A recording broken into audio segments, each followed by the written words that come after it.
This story begins with the protagonist walking home. He lived in a studio apartment located in a noisy, filthy neighborhood. His home was in 180-square-foot rooftop unit. As he entered, he let out a tired sigh while looking at the ramen pack in his hand. He had no other choice but to eat ramen again. Bang Joo-hyuk was 25 years old and worked 3 part-time jobs.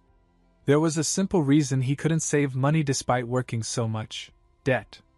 No matter how miserable his life became, he had to pay it off. He had no special skills, and with nothing but a healthy body to rely on, there was no such thing as a bright future for him. Yes, this was the life of a pathetic loser. He finished cooking the ramen, and just as he lifted the noodles for his first bite, a translucent stat window flashed into existence. Awakened. For a moment, he stared at it as though trapped in a dream. Then, absent-mindedly, he slurped the steaming noodles. The heat scorched his mouth, snapping him back to reality. Gasping, eyes watering, he recoiled and stared at the window again. This time, the shock ran deeper. What he was seeing couldn't possibly be real. Awakenings. Some people called them a blessing, a chance to hit the jackpot and turn one's life around. A stroke of luck rarer than winning the lottery. But the problem was that one had to stay alive to enjoy it. Entering the tower was dangerous. One could be torn apart by monsters, freeze or burn to death in extreme environments, die from poisoning, or be crushed by traps. There were countless ways to die. Joo-hyuk was someone who avoided confrontation at all costs. He did everything he could to stay out of danger.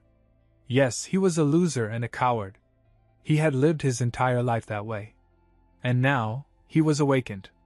No matter how much he thought about it, it didn't feel real. He was nearly convinced that he was hallucinating from overwork. But when the stat window shifted and displayed his details, he finally began to believe. According to the window, his trait was summon. The awakened were granted an ability known as a trait. Traits came in many forms: swordsmanship, spearmanship, shield arts, archery, martial arts, gigantification, slashing, summoning, healing, and more. Spirits, familiars, golems, and demonic beasts were examples of advanced summons. Summoning was an ability that allowed the user to call upon specific categories of beings. That made Joo-hyuk wonder what kind of summoner he was. Hesitantly, he decided to try it once. He thrust his arm forward as forcefully as he could and shouted, "Summon!" He didn't even know what he was trying to summon, and he flushed red with embarrassment. Nothing happened. That was when he realized that abilities didn't work outside the tower. A player's skills could only be activated inside it. Outside the tower, aside from being able to view their status window, an awakened was no different from an ordinary person. Or so he thought. A stat window suddenly appeared in front of him again. "You have activated a random summon." Immediately afterward, the door behind him began glowing with a pink light. From it stepped a man with red hair. Joo-hyuk was baffled. He screamed, asking no one in particular, "Why did that work?" He wasn't inside the tower. How had he summoned someone? And not just anyone. This wasn't a spirit or a golem, but a human. The man sniffed the air, caught the scent of ramen, and excitedly asked if he could take a bite. Joo-hyuk agreed, staring at him in disappointment. Of all things, he had summoned a one-bite moocher. The man took a mouthful and immediately complained that it was spicy and hot. According to Joo-hyuk, it wasn't even that spicy. Setting that aside, none of this made sense. He had summoned someone outside the tower, and he had never even heard of a human summon. Another stat window appeared, displaying new information. Summons were divided into tiers: R rank, rare, SR rank, super rare, SSR rank, special super rare, LSSR rank, legendary special super rare. It also stated that the summoner and the summoned could communicate freely under all circumstances. The summoned being was bound by 3 principles. The summon must protect the summoner's life above all else. The summon must absolutely obey the summoner's orders. If the first and second principles conflict, the first takes precedence. Absolute obedience sounded appealing. Joo-hyuk looked at the man and wondered who he was. As if triggered by that thought, a flood of information rushed into his mind, memories of an entire lifetime. John Cossack. A mad assassin from a notorious guild. Both their greatest asset and their biggest headache. His mission success rate was 99%. He had even assassinated a Fifth Circle warlock. His end came from. Before the memory could finish, Ju-hyuk tried to resist the intrusion. His mind was dragged into an abyss. He saw John charging forward, invisible to him as he was merely observing a memory. John rushed his targets and cleanly severed their heads. Ju-hyuk realized he was witnessing John's past. Then came something even stranger. After killing his targets, John tied red ribbons around their severed heads, as though presenting gifts. Ju-hyuk understood why he had been called the Mad Assassin. John's life ended with a single failure.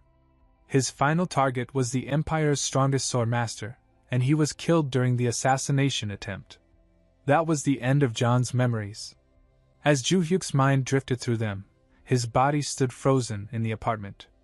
When John quietly moved around him, Ju-hyuk finally snapped back to reality. Startled, he stumbled backward and crashed into the TV. John immediately apologized, explaining that he was only checking to see if his summoner had any orders. That was when Ju-hyuk realized he didn't need to be afraid. The stat window had clearly stated that the summon must absolutely obey the summoner. Gathering his courage, Ju-hyuk ordered John to wash the ramen pot and clean the table. John obeyed cheerfully. Wanting to test further, Ju-hyuk ordered him to bark like a dog.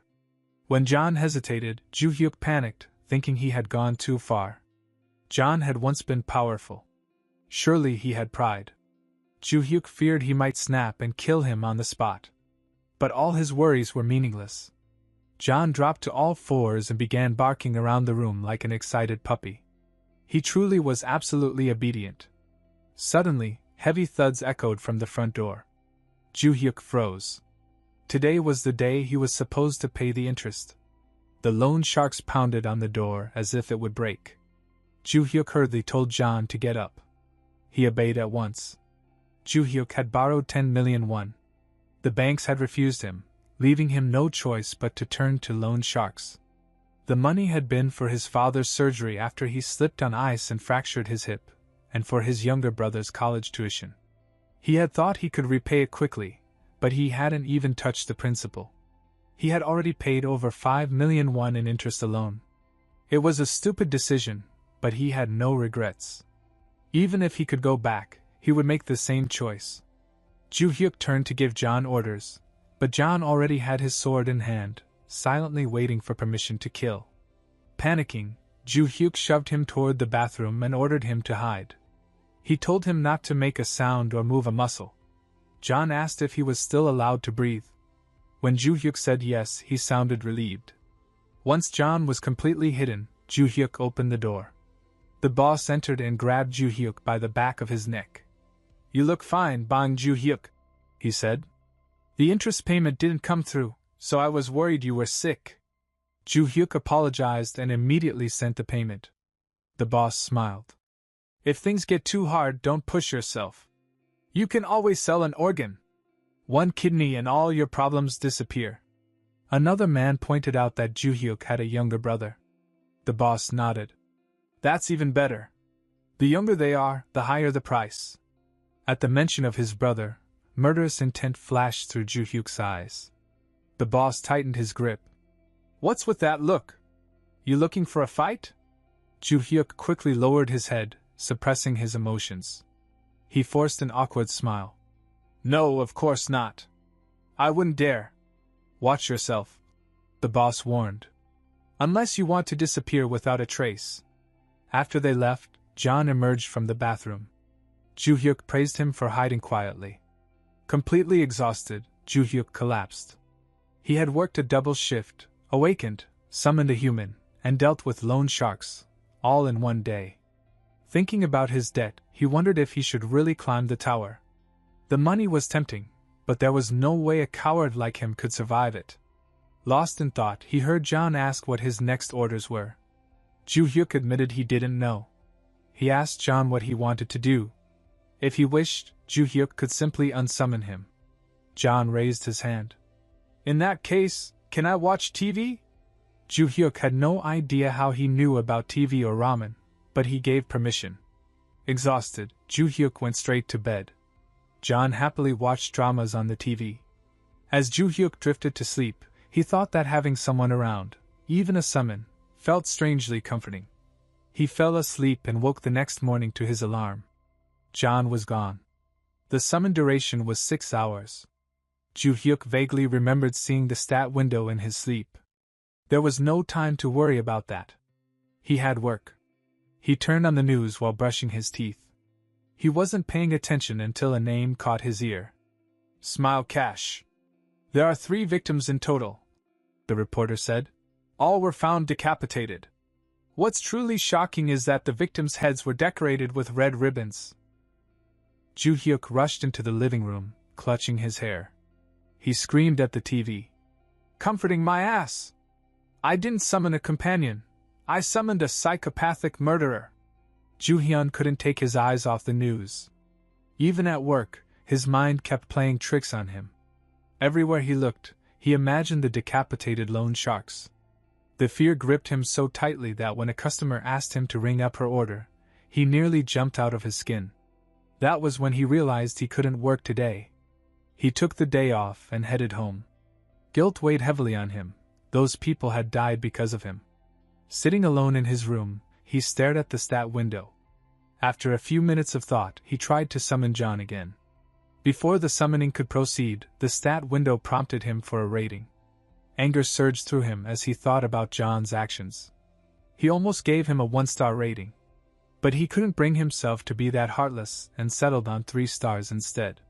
His mother had once worked as a coordinator for a water purifier rental company, and he knew all too well how crushing a low satisfaction rating could be.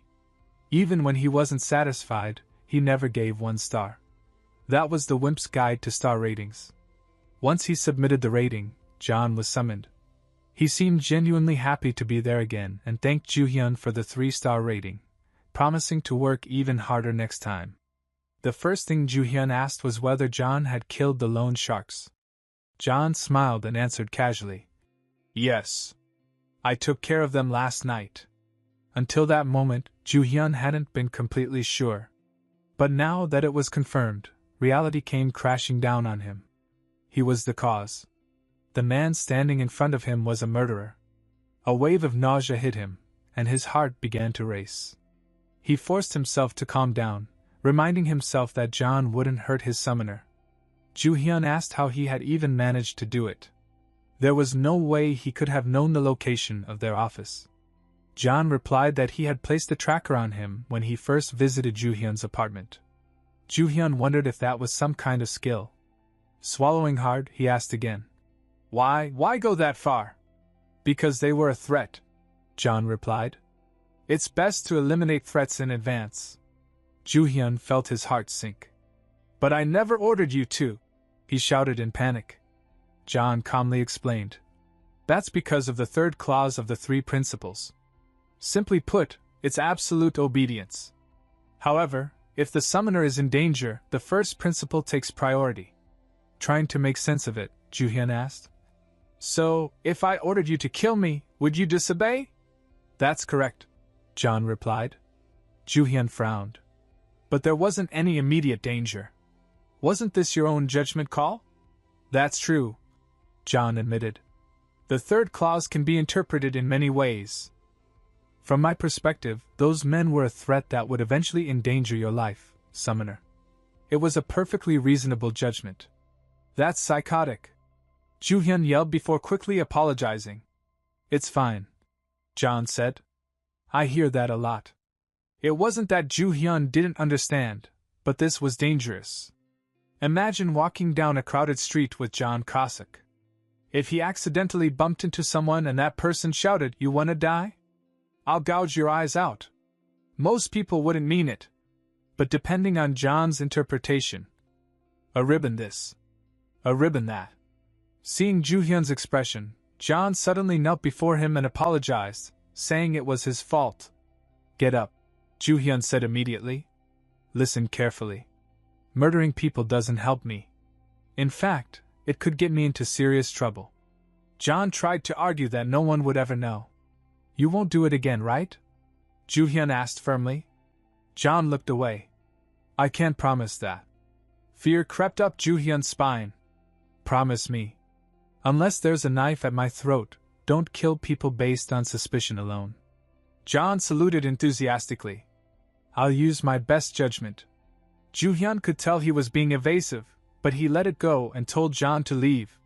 Before doing so, John asked, Master, have you considered climbing the tower? Ju-hyun had completely forgotten about it given everything that had happened. It was true, climbing the tower was a once-in-a-lifetime opportunity. But honestly, he was terrified of dying. Were there other summoners? Ju-hyun asked. People who summoned you like I did. There were, John replied. They were strong and brave. Shame washed over Ju-hyun. Some people used their awakened abilities to save the world, while he didn't even have the courage to risk his life. But to his surprise, John declared, You are the greatest summoner of all. What? Ju-hyun blinked. What is a summoner's greatest virtue? John continued. Safety first. Bravery is poison. A brave summoner is a dangerous summoner. You never know when they might die. And if you die, we can't come outside anymore, sir. He smiled confidently. Don't worry. I'll handle all the dirty work. You just lie low and live a long, long life, Summoner Bong. Ju-hyun didn't sleep well that night. His thoughts kept circling back to the tower. In the end, he came to a conclusion. Yeah, who am I to climb the tower? He muttered. I should be grateful my debt disappeared along with the debt collectors and move on. I'll work a safe, normal job. If I just work hard, everything will get better. Everything. The next morning, he was getting ready for work when his phone rang. It was his father. Ju-hyun asked how his rehabilitation was going. His father said he needed to be transferred to a larger hospital, and that Ju-hyun's mother had been fired. But his father brushed it off, saying he only called to check in since Ju-hyun hadn't visited in a while. Ju-hyun promised to see him soon and hung up. That call changed everything. He reconsidered his decision about the tower. At the very least, he would take a quick look and come right back out. He had already taken the day off, so he decided to give it a try. Before entering the tower, he needed to summon someone. He briefly considered not sticking with John and tried to summon someone else, greedily hoping for a legendary special super rare. The system immediately informed him that random summon had a cooldown of 1 month. That left him with no choice but to summon John again. He half expected John to comment on his attempt to summon someone else, but he didn't. Ju-hyun told him he planned to enter the tower. John was ecstatic. He told Ju-hyun to throw away all the crude items he was carrying. I'll make sure you enter safely and stay comfortable the entire time. You won't need to lift a single finger. Reluctantly, Ju-hyun discarded his belongings. A system window appeared, asking if he wanted to enter the first floor of the tower. The moment Ju-hyun clicked yes, he was dragged into a portal-like space and began free-falling. He nearly died from the shock alone. The first floor of the tower was nothing like Ju-hyun had expected. It was a complete wasteland. After reeling from the shock of arrival, his stomach churned violently, and he threw up. The sudden free fall had been too much for him. John patted his back and told him he would get used to it soon. They had landed inside the safe zone on the first floor. Once Ju-hyun stepped out of it, he finally felt what it meant to be a player. His physical abilities had been enhanced to match his level, and his traits and combat skills were now available. Soon after, he received his first mission. Eliminate 5 tough-skinned fat maggots within 2 hours. If he failed, one of 2 outcomes awaited him: death or mission abandonment. The first floor was designed to test a player's basic capabilities. The tough-skinned fat maggots were often compared to scarecrows. They dealt almost no damage, but their skin was extremely durable, making them surprisingly difficult to kill. Some players reportedly took 30 minutes just to kill one. Now that Ju-hyun was a player himself, he decided to try taking one down. John stopped him, saying there was no need to go through all that trouble. Ju-hyun assumed John was referring to weapons and prepared to borrow one from him. Just as he was about to move forward, he heard a disturbing sound behind him, something that clearly wasn't good. Slowly, he turned around. A massive maggot loomed above him, easily 10 times his size. Juhyuk froze. Then, in a trembling voice, he asked John for help. John looked delighted. A wise decision. The order was given. All that remained was action. John charged forward at lightning speed and cleaved the maggot in half with a single strike of his sword. He then told Juhyuk to stand back and dash toward the remaining maggots. A series of daggers shot through the air, striking the other 4 maggots in rapid succession. They fell instantly. The attack was called Blade Burst. Juhyuk could only stare in awe. In the blink of an eye, the mission was complete, and Juhyuk leveled up. As a reward, he received 100 grams of mana stone. Another announcement followed. You have achieved S++ rank on the first floor of the Black Tower. Along with it, he received a platinum badge. Juhyuk felt like he was on cloud 9. It had been far too easy. If things continued like this, he would be rich in no time. What he didn't know was that at that exact moment, every player in Korea had seen the same announcement. With clearance granted to enter the second floor, Juhyuk exited the tower for the day.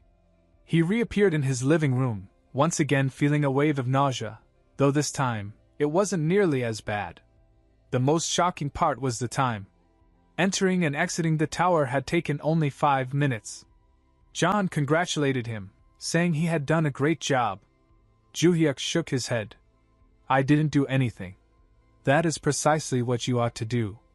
John replied enthusiastically. Juhyuk examined the mana stone in his hand for the first time. It was an indispensable resource in modern industry. Since the tower's appearance, its price had dropped significantly. 100 grams were now worth approximately 50,000 won. Most people were familiar with basic information about the tower, but Juhyuk had never heard of a platinum badge before. Regardless, he had just earned 50,000 won in mere minutes. Deciding to celebrate, he ordered a proper feast, something he couldn't even remember the last time he had. He ordered jokbal for both himself and John. John bowed dramatically. Again, I am grateful for thy kindness. Juhyuk paused and called his name. John responded with, I. Juhyuk blinked. Is that how you usually talk? You keep using words like I and thy. John explained that he had spent a long time with a previous summoner and had picked up the habit. He offered to stop if Juhyuk wanted. Juhyuk just laughed. It gets funnier the more I hear it. At this point, he was certain John wasn't dangerous at all. More than that, this was doable. The next morning, Juhyuk prepared a schedule titled, A Real Man's Daily Routine. He divided his day into 2 parts, working at the convenience store during the day and at the charcoal barbecue restaurant at night. He decided to quit being a day laborer. Instead, he would come home and climb the tower with John Cossack. It was a flawless plan. John praised him, and Juhyuk joked that he would give him a 10 out of 10 rating if he could. Curious, he asked if ratings really mattered that much. John nodded. The better the rating, the more benefits you get. For example, the summons time summoned or rank increases. It goes without saying you will get more calls. With that, they entered the second floor of the Black Tower. The new mission was to eliminate 10 nimble fat maggots within 2 hours. Juhyuk noticed immediately that the second floor was more difficult. The maggots moved constantly, and were much harder to track. Worried, he warned John that if he went all out, there was a chance he might die. John reassured him with a confident smile. That won't happen. 3 minutes at most. As John charged into battle, Juhyuk casually asked if chicken and beer would be okay for dinner. John smiled. Thank you. As promised, the mission was cleared almost instantly. Juhyuk received 200 grams of mana stone and yet another platinum badge. This was happening too fast. At this rate, he could enter and exit the tower before his morning shift. Just like that, they completed 5 missions in 5 days. After clearing the 5th floor, Juhyuk received an additional perk. Awakening Trait Enhancement. Its effect increased the number of simultaneous summons he could maintain to 2. Juhyuk's eyes gleamed with excitement. He could now summon someone else alongside John. For the time being, However, John Cossack was more than enough. S++ clear rewards were truly the best. Considering this could turn into a long-term endeavor, it was far safer to proceed carefully. The cooldown for using random summon again would not end for more than 20 days. Until then, Juhyuk planned to survive cautiously with John. But in 20 days, while Juhyuk slacked off, the two of them would continue clearing floors at S++ rank for him. That alone was something to look forward to. While Juhyuk was happily clearing floors at an incredible pace, people at headquarters were desperately trying to find him. Inside the Korean Awakening Management Department, a man sat deep in thought, contemplating the timing of an announcement. Just then, a woman quietly slipped beside him and asked if he was thinking about it. Startled, he snapped at her to stop reading his mind. The two were John Gwangil, the team leader, and Lee Mina, a manager within the Awakening Management Department. Gwangil asked whether the announcement had already been made. Mina nodded. "It's out. An S++ rank clear on the 6th floor of the Black Tower." The room grew tense. Full announcements from the Black Tower had been appearing one after another lately, and now there was yet another unbelievable S++ clear. Gwangil was convinced this was the work of a single individual. The floors were being cleared in perfect order. Whoever it was possessed unprecedented, almost absurd talent. "If they clear the 10th floor," he said gravely, "and every floor is S++, it's going to become a serious issue." The director, who had remained calm until now, slammed his hand on the table, drawing everyone's attention. "As you all know," he said, "the highest rank ever recorded in Korea was A.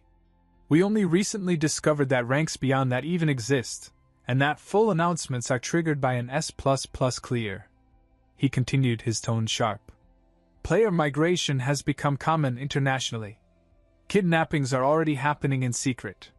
Before we lose this player to another country, we must find them immediately. Closely monitor all newly registered awakened players." With that, the meeting ended, and the real work began.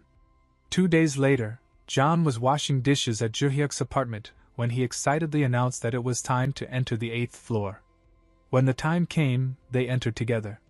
The mission was simple: defeat 10 red thorn frog warriors. John slaughtered them effortlessly, clearing the mission in record time as usual. Along with mana stones and another platinum badge, Juhyuk also received a healing potion this time. Back home, they exchanged thanks. However, John warned him not to lower his guard. According to rumors, the floors beyond the 10th were not to be taken lightly. Juhyuk barely listened. All he could think about was how they had cleared yet another floor in 3 minutes. Wanting to reward John, he handed him some money and told him to go out and enjoy himself. John immediately refused. He insisted that he must remain by his summoner's side at all times. In the end, they settled on ordering chicken and staying in. As John happily chose his favorites, Juhyuk examined the healing potion and decided to give it to him. That issue settled, his thoughts turned to the mana stones. He now possessed a total of 3.6 kilograms of mana stone. If sold, it would be worth approximately 1.8 million won.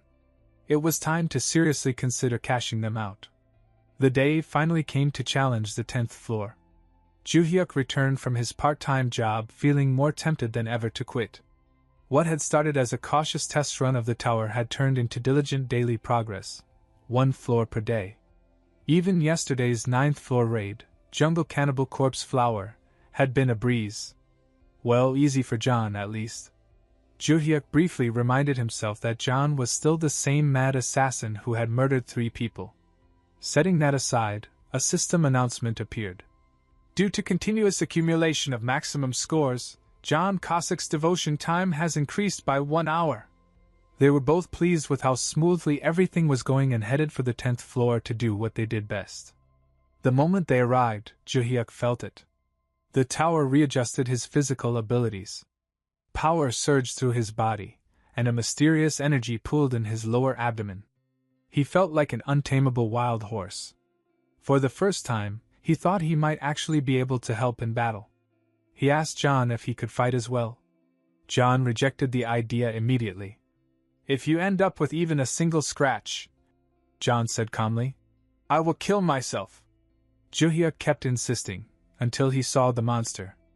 A colossal grasshopper loomed before them. One glance was enough. Juhyuk couldn't imagine how other players managed to fight something like that. He promptly changed his stance. Well, he said, lowering his voice, both of us attacking bugs like that feels a bit demeaning to human pride.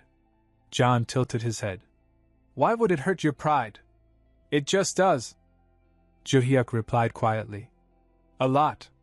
With that, he began cheering loudly as John charged forward with precision and lethal calm.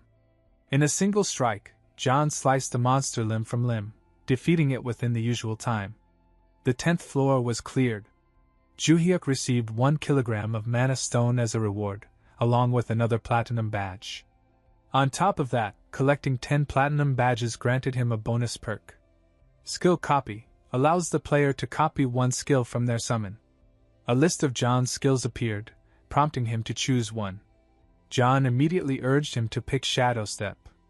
When Juhyuk asked why, John replied that it would be useful for escaping if anything happened to him during combat.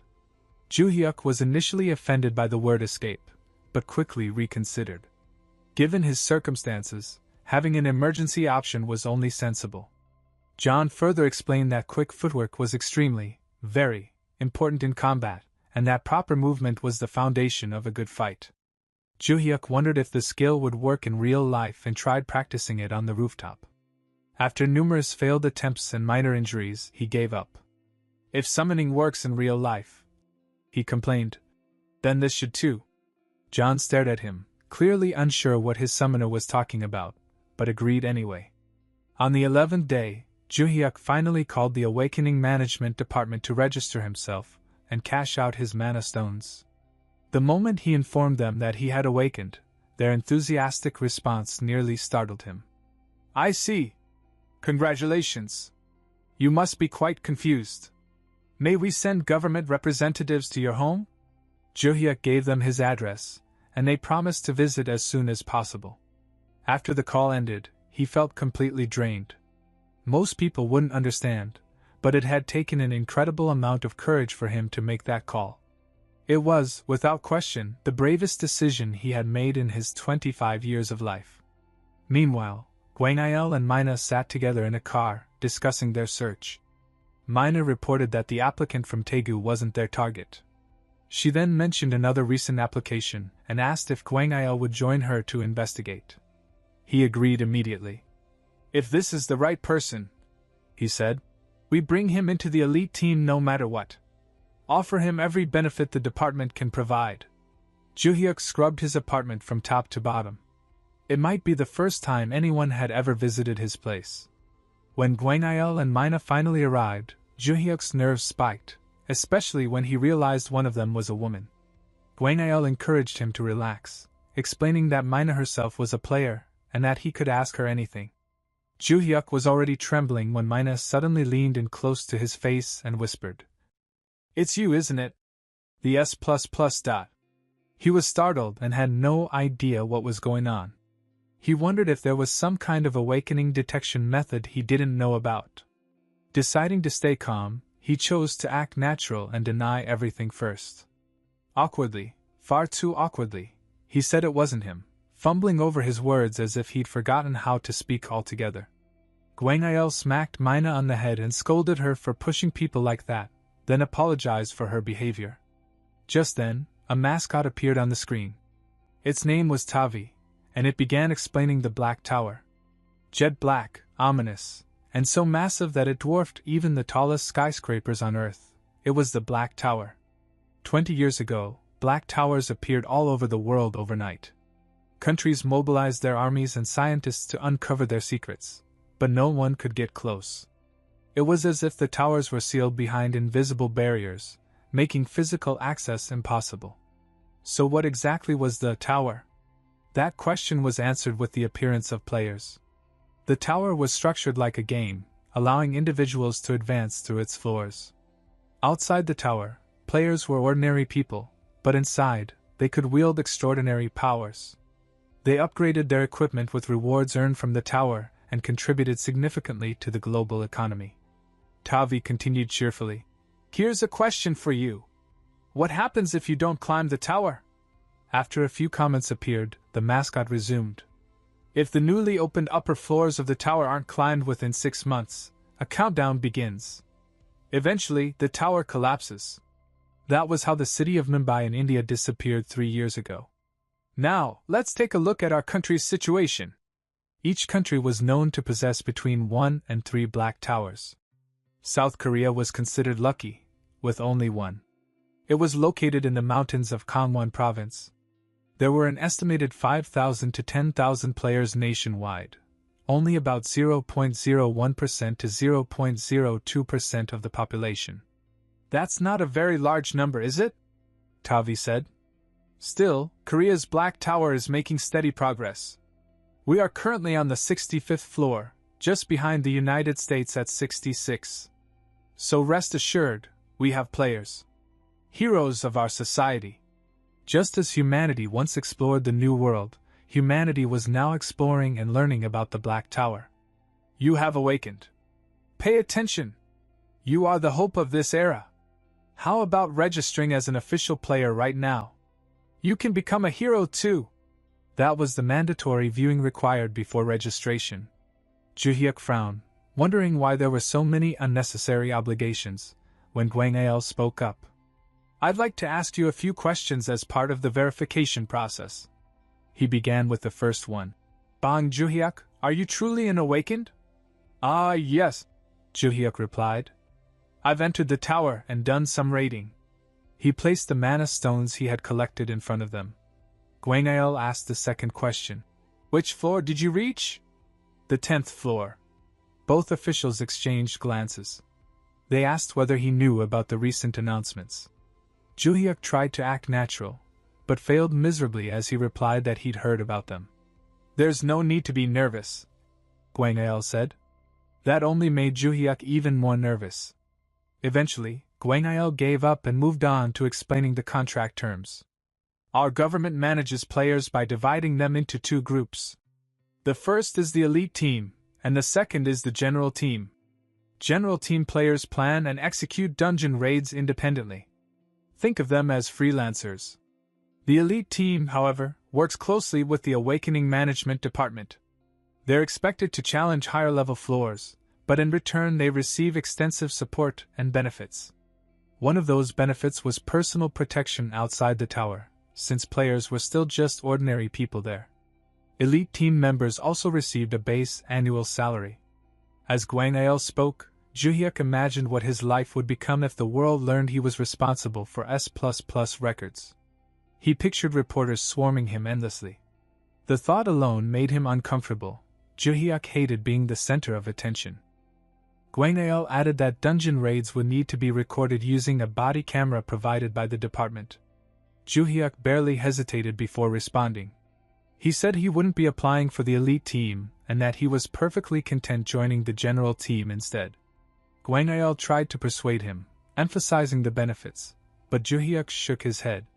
He claimed he didn't have much talent and admitted that it all sounded frightening. He was satisfied with stopping at a reasonable floor and earning reasonable rewards. Gwangael asked him to think it over, but Juhyuk said he had already made up his mind. It was another dead end. Mina thought to herself that there were quite a few players who preferred to stop at a certain point and hunt safely, but this was the first time someone had been so openly dismissive during an evaluation. Someone so unmotivated didn't deserve the elite team. Even if he had volunteered, he wasn't the type they should accept. The most important quality for the elite team was the will to climb. Gwangael said he respected Juhyuk's decision, but asked him to enter the tower now as the final step to confirm his awakening. He insisted that it would be a waste to throw away his daily entry, suggesting Juhyuk clear a floor while they were there. Juhyuk understood immediately. They were testing him, trying to confirm whether or not he was truly the S++ player. With no way out, he agreed, but warned them that he usually took nearly the full-time limit and that it could take close to 2 hours. Mina said that was fine, it was part of their job. Juhyuk prepared to enter the next floor and casually told them to watch TV and help themselves to the drinks, since it would be a while. Then he disappeared. Gwangael asked Mina what she thought of him. I don't know about his talent, she replied, but he seems extremely timid. His speech and actions are all subdued. She added that he would probably give up on the 11th floor. Why? Gwenael asked. I've cleared it before, she said. The 11th floor tests fear. The long-tailed giant centipede? He asked. She nodded. They're particularly difficult monsters. And killing 100 of those hideous things? Someone that timid won't last. I'm sure he'll retreat to the safe zone. Gwenael admitted she'd been right so far. He sighed, already considering the attempt a failure, and decided he would need to call their chief. Inside the tower, Juhyuk summoned John to handle the floor. The mission appeared: eliminate 100 long-tailed giant centipedes within 3 hours. Juhyuk immediately complained about how disgusting the level was. John reassured him that he would take care of everything and that it wouldn't even take 5 minutes. Juhyuk quickly stopped him. Do it slowly, he insisted. Take at least an hour. I don't want this recorded as an S++ clear. He explained that there were eyes watching from outside and decided to unsummon John once inside. His plan was simple: escape the test with terrible results. Unfortunately, John was still moving far too fast. Juhyuk shouted at him to slow down. John complied, but as the hunt continued, several centipedes suddenly appeared near Juhyuk. If he wanted to escape, he needed to use his skill, but his body refused to respond. Seeing this, John rushed to his summoner and slaughtered the centipedes in a burst of rage. Juhyuk survived by a hair's breadth, but now he was even more anxious about John's speed. This time, he screamed at him, ordering him to slow down as much as possible. John agreed, but stated firmly that his summoner's safety was his top priority. No matter how much Juhyuk protested, John didn't truly listen. In the end, the floor was cleared with an S++ record. Juhyuk exited the tower in utter disappointment. Outside, the two officials waited, expecting him to return in fear within 5 minutes. Instead, an announcement rang out: an S++ clear on the 11th floor. At the same moment, Juhyuk reappeared in his room. The officials grew deeply suspicious. The timing was identical to the S++ announcement. Yet the man before them felt different. Juhyuk let out a sigh. Huh. I didn't want it to come to this, he said quietly. But you two must be silenced. At his words, John appeared behind him, swords in hand, ready to carry out his summoner's orders. Juhyuk ordered John to simply bind them, but before he could finish his sentence, John had already beheaded the two officials and tied their bodies neatly with a ribbon. Juhyuk was terrified out of his mind. With a pale face, he shouted that no one had asked him to kill them. The two decapitated officials immediately began apologizing to Juhyuk, begging him to spare them. But it was already too late.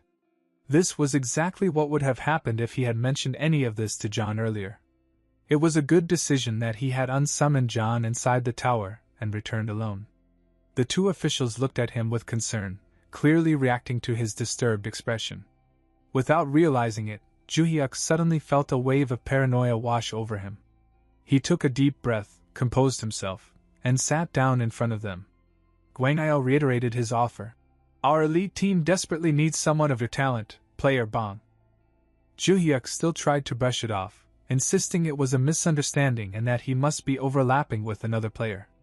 However, his strained facial expression betrayed him completely. Gwenael pointed out that the timing was far too perfect for such a coincidence. Seeing how desperately Juhyuk was trying to deny the obvious, Gwenael said nothing more and handed him the contract. His awakening was already confirmed. When Juhyuk looked at the document, it was immediately clear: it was an elite contract. He had explicitly asked for a standard one, but these people were clearly desperate and had tried everything they could. However, Juhyuk was mistaken. This wasn't just an elite contract. It was on an entirely different level. It was an ultra-elite contract, one unlike anything else in the industry. An annual salary of 12 billion won. Provided real estate. VVIP treatment. Comprehensive security. And on top of all that, immunity. Juhyuk stared at it in disbelief. At this point, wasn't he practically above the law? Was something like this even allowed? It felt less like employment and more like royalty. Gwangael explained that these benefits were currently granted only to Yukilman, the player ranked first in Korea. It included every benefit the nation could possibly offer. Juhyuk rejected it immediately. He said he wouldn't be a player unless it was under a regular contract. Gwangael asked why he was so firmly opposed. Juhyuk replied quietly, "I just don't like getting attention." To him, attention was a burden, stressful enough to make his heart race. In other words, he was extremely introverted. He explained that climbing the tower was fun for now, but they were only on the 11th floor. The future was too uncertain, and he wasn't confident about anything beyond that. Gwangael decided it was best to back down for the moment. He said he understood Juhyuk's position and proceeded with a standard contract. To an outside observer, this would have been infuriating. Why not just sign the elite contract, take all the benefits, and climb the tower? But with an elite contract came responsibility. Even if Juhyuk wanted to stop climbing later, he wouldn't be allowed to. The elite team existed solely to conquer the unclaimed upper floors. That kind of pressure was something Juhyuk would never accept. He was content with simply living better than before. At the Awakening Management Department in Hanamdong, Seoul, the director slammed his desk, demanding to know why the final report differed so drastically from the earlier interim one. Gwangael had described Juhyuk as timid, with no desire to climb the tower. Yet now, they were certain he was the S++ rank player. Gwangael explained that Juhyuk simply had a unique personality. The director demanded to know whether they had mistaken him for someone else. Mina firmly denied the possibility. The timing matched perfectly. Furious, the director shouted that personality didn't matter. With talent like that, Juhyuk had to be brought into the elite team no matter what. Gwangael assured him that he would make it happen. Meanwhile, Juhyuk tried to act furious at John, complaining about his reckless behavior and the trouble it caused. John, being John, didn't care about anything other than his summoner's safety. After a few moments, Juhyuk gave up. Staying angry was exhausting, and it didn't make any difference anyway. They entered the 12th floor. The mission was to eliminate 20 ice icicle seer weasels within 3 hours. Juhyuk repeatedly reminded John to be gentle and slow. John responded as if he would truly listen this time and headed off. Juhyuk felt a bit hopeful. If they cleared this floor at a normal pace, maybe the Awakening Management Department would finally leave him alone. He had prepared for the cold, but it was far harsher than he expected. He endured it silently. However, when John turned around and noticed how cold Juhyuk was, his resolve reignited. Declaring that he would kill the monsters quickly and return his master to warmth, he charged forward. Juhyuk begged him to slow down, but John didn't listen. Just like that, the 12th floor was cleared, and they returned to Juhyuk's room. As the announcement spread, Gwangael immediately called and asked whether Juhyuk had cleared the 12th floor. Juhyuk said yes and tried to defend himself, but it was crystal clear to them now. John excitedly sat down to watch TV, but Juhyuk unsummoned him immediately. "You're in no position to be watching TV," he said firmly. "No soup for those who don't obey." The same thing happened on the 13th floor. The mission involved passing through a corridor filled with traps. John stated that it was unavoidable and too unpredictable for Juhyuk's safety. He lifted Juhyuk under his arm and ran through the corridor at full speed, bypassing every trap. They cleared the 13th floor with an S++ rank. On the 14th floor, giant eyeball bats attacked with sonic waves. John eliminated them before Juhyuk could be harmed, once again finishing with an S++ rank. At that point, Juhyuk gave up entirely. He checked his bank account and stared at the growing numbers. From the 11th to the 14th floors alone, he had received 5 kilograms of mana stones. In just 2 weeks, he had earned over 7 million won. If he kept this pace and reached the 20th floor, the rewards would weigh at least 2 more kilograms. If the management handled the sales, that meant 1 million won per day, no fees, no taxes. A monthly income of 30 million won awaited him. His first thought was to quit his part-time jobs. The next day, he summoned John Cossack again. As soon as John appeared, He knelt and thanked Juhyuk for giving him a 5-star rating despite his failure to follow orders. Juhyuk told him to take it easy on the 15th floor and added that he wouldn't ask him to slow down anymore. John hesitated and asked if that was truly okay. Juhyuk replied that it didn't matter anymore. Everything was already exposed to the Awakening Management Department. If he earned an S++ on the 15th floor, he would have 15 platinum badges, increasing the chances of gaining another perk. He realized he was becoming greedy. The more perks he stacked, the safer he would be. With that, they entered the 15th floor. The mission was to eliminate 20 goblin workers. It was Juhyuk's first time encountering humanoid monsters. They weren't particularly strong, but they were intelligent. Early floor clears were annoying even with information. If even one escaped, it would alert the others. Even John warned him to stay hidden. Goblins were cunning. John charged forward and eliminated all of them at once. Watching him, Juhyuk noticed John's stealth skill and thought about learning it someday. Within minutes, the mission was complete, and they exited the tower. Excited, Juhyuk rushed back to his room and opened his inventory, eager to see what kind of perk he had received this time. The perk for accumulating 15 platinum badges was an energy barrier kit. It took the form of a bracelet that Juhyuk could wear on his wrist. When activated, it protected the user with a damage-absorbing barrier. However, it had its limits. Once the barrier absorbed a certain amount of damage, it would disappear and require 5 hours before it could be used again. It also adjusted itself to the user's level. In essence, it was full-body armor. Juhyuk quickly noticed that it wasn't tower-exclusive, meaning he could use it in the real world as well. That realization immediately made him wonder how much it would fetch if he sold it. 2 billion? 3 billion? For a moment, he seriously considered selling it and quitting the climb altogether. But he knew it was far too early for that. Better rewards might await him on higher floors. So he asked John whether they could clear the 16th floor with an S++ rank. John replied that clearing it was possible, but he couldn't guarantee an S++.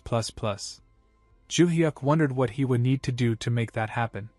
At the Awakening Management Department, the director asked Gwang-io when the last S++ clear announcement had been made. "It's been 15 days," Gwang-io replied. "I've learned that they're currently stuck on the 15th floor." The director clicked his tongue in frustration, complaining about such a timid boy wasting such extraordinary talent. Gwang-io explained that the difficulty rose sharply from the 16th floor onward, but player Bong hadn't given up on attempting it. "Let's wait a little longer," he said. Just then, Gwang-io received a call informing him that Juhyuk was on his way to the department to use the player shop. The director suspected that Juhyuk had been repeating floors to gather mana stones, planning to raise funds and buy equipment.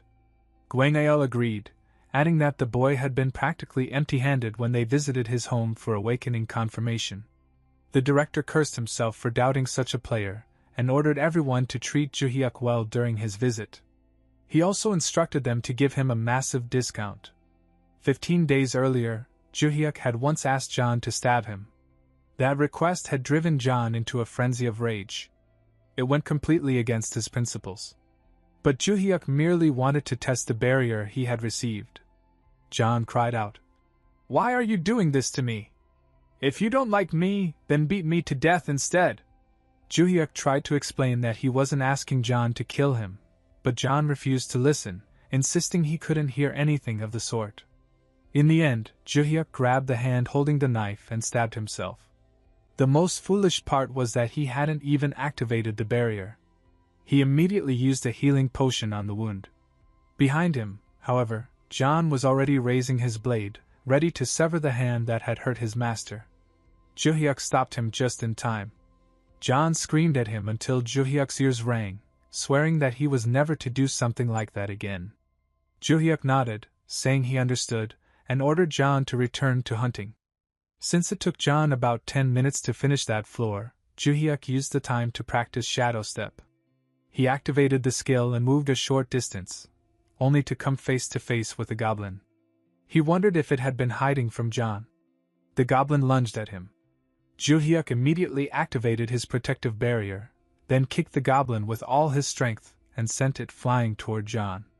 John turned and said, "Nice pass," before killing the goblin with a single strike. A moment later, he realized what had actually happened, that his master had been attacked. His expression hardened as he rushed back to Juhyuk and checked him over, making sure he wasn't injured. He scolded him loudly, saying he had warned him countless times not to fly too close to the sun. Juhyuk covered his ears and lowered his head, looking guilty like a scolded child. After repeating this routine for 2 weeks, Juhyuk gradually became accustomed to using his skill. By then, the mana stones he had accumulated weighed a whopping 22.5 kilograms, worth roughly 11.25 million won. He decided it was time to visit the department's player's shop and called to ask if it was acceptable. They offered to send someone to pick him up, but Juhyuk said he could get there himself. They insisted, explaining that it was a standard privilege for contracted players, and he reluctantly agreed. Upon arriving at the Awakening Management Department, he was treated like a VIP, something he noticed immediately. Gwangael personally greeted him and guided him to the store. When Juhyuk placed his palm on the hand-reading device, the door opened, confirming that his registration had been completed. Gwangael informed him that he could now visit the shop anytime without prior notice. He offered Juhyuk a tour, but Juhyuk declined, saying he would browse on his own. Inside, the store was completely empty. He wondered if that was because the items were too expensive. Before browsing, he went straight to the counter to take care of the reason he had come. He placed all his mana stones into the designated machine. The store manager informed him that the money would be transferred to his bank account within 3 days. Juhyuk asked if he could use the funds immediately in the shop. "Of course," came the reply. Elsewhere, the director asked about Juhyuk's shopping. Gwangael reported that he was currently browsing and that he had told the other players the shop was closed for the day. When asked about pricing, Gwangael admitted that he had instructed the staff to give Juhyuk a 90% discount. Giving everything for free might make him uncomfortable and lead him to refuse outright. After some time, Juhyuk selected 2 items, an adamant mace priced at 2 million won, and basilisk leather boots for 3 million won. He had heard that such items normally cost between 20 and 30 million won, and from Gwangael's behavior, he knew he had received an enormous discount. He especially loved the boots, enough to overlook his lingering discomfort. With the energy barrier unifying his defenses, he only needed minimal armor. All of this was thanks to his perks. He had resolved not to become greedy when he started climbing the tower, but these perks were undeniably tempting. The next day, he summoned John Cossack again. John asked if they were repeating the same floor. Juhyuk shook his head. "We're moving on to the 16th floor today." Since the summon cooldown had ended, he decided to call forth his second partner. He prayed to every god he could think of, muttered every spell that came to mind, and activated random summon. What emerged this time was monstrous in form. It kept growing, cracking its seal apart and reducing it to rubble. Juhyuk stared in horror, not only at the thing he had summoned, but also at his security deposit being crushed into dust. A barbarian nearly 5 times Juhyuk's size almost split his house in half with a single move. Juhyuk stared in disbelief, wondering whether the creature before him was even human, or some kind of monster. John, however, reacted very differently. With a furious shout, he hurled himself at the second summon, calling him a moron as he did. He kicked the giant repeatedly in the face, screaming, "Why you, of all people? Whose life are you here to ruin? Die! Drop dead! What's with that look? Lower your eyes, you bastard!" Despite the barrage of blows, the massive man simply sat down on the floor without reacting at all. Juhyuk watched in confusion, wondering if the two somehow knew each other. The giant casually remarked that John's kicks didn't hurt, it only tickled. That comment sent John into an even greater rage. Pulling out 2 knives, he snarled, "Oh yeah? Let's see if you can still say that after I take your head. I'll even tie a pretty ribbon for you." As John charged forward, Juhyuk hurriedly stopped him, saying that 1 broken ceiling was more than enough for today. John agreed with a smile, but Juhyuk knew better than to trust that expression and begged him again not to do anything reckless. He then told John Kozak to step aside for a moment, explaining that he needed to speak with their new guest. John scoffed and said that wasn't necessary. The man was infamous, he claimed, known for being an idiot. He probably didn't even know the 3 principles of the summoned. The giant spoke up, saying that he did know the 3 principles and that he had studied hard. John immediately challenged him to recite them. The poor giant tried his best, but he couldn't form a single proper sentence, managing only a few random words. That was the final straw. John snapped. "See? You're a dud. We need to kill him so he can't be summoned again for 100 days. Juhyuk wondered briefly whether such a rule even existed, but decided to ignore it and check the giant's status instead. The result surprised him, an R-rank summon, the lowest possible rank. Juhyuk hesitated, wondering if he should wait a month and draw again. He asked the giant for his name. The giant said he didn't know. Where he was from? He couldn't remember. What about the tower? Nothing. It was frustrating, but Juhyuk decided to read the detailed description before making a decision. Suddenly, just like with John, he was pulled into the giant's memories. Juhyuk found himself standing in a vast, green landscape. He saw the giant playing with butterflies like a child. A barbarian warrior of the Great Plains tribe, a pure being who found joy simply in nature's presence. Despite that innocence, his physical abilities were extraordinary. However, he was painfully dim-witted, to the point that he couldn't even remember his own name. Deceived by a fake hero, the barbarian had been used as a living shield in a battle against the archfiend Hydra. With nothing but his powerful body, he endured the Hydra's acidic breath and fought back, tearing off its heads one by one, unaware that his own skin was melting away. He did it all to protect his comrades. In the end, he was dissolved by the accumulated acid while those same comrades mocked and jeered at him. Juhyuk realized then why he had been called a meat shield. The memory was deeply disturbing. He hated how people had treated the giant so cruelly just because he was slow. Unable to stand it, Juhyuk welcomed him with a warm heart. Reaching out his arm, he said, "Welcome. Let's climb the tower together. First, we need to name you. Do you prefer Barber or Meatball?" "Dunno," the giant replied. Juhyuk urged him to choose one. After some thought, the giant chose Meatball, and his name was decided. Juhyuk smiled and told him not to worry. He would make sure he was happy. "Do you trust me?" Juhyuk asked. "Meatball trusts Summoner. I do what you say," the giant answered. Juhyuk declared that from now on, Mr. Kozak, Meatball, and he were comrades. John made a visibly displeased face, but when Juhyuk glanced at him, he forced a grin that resembled a happy puppy. "Geez, if you say so. I guess he's a reliable meat shield. I'll teach him well and make something out of him," John said.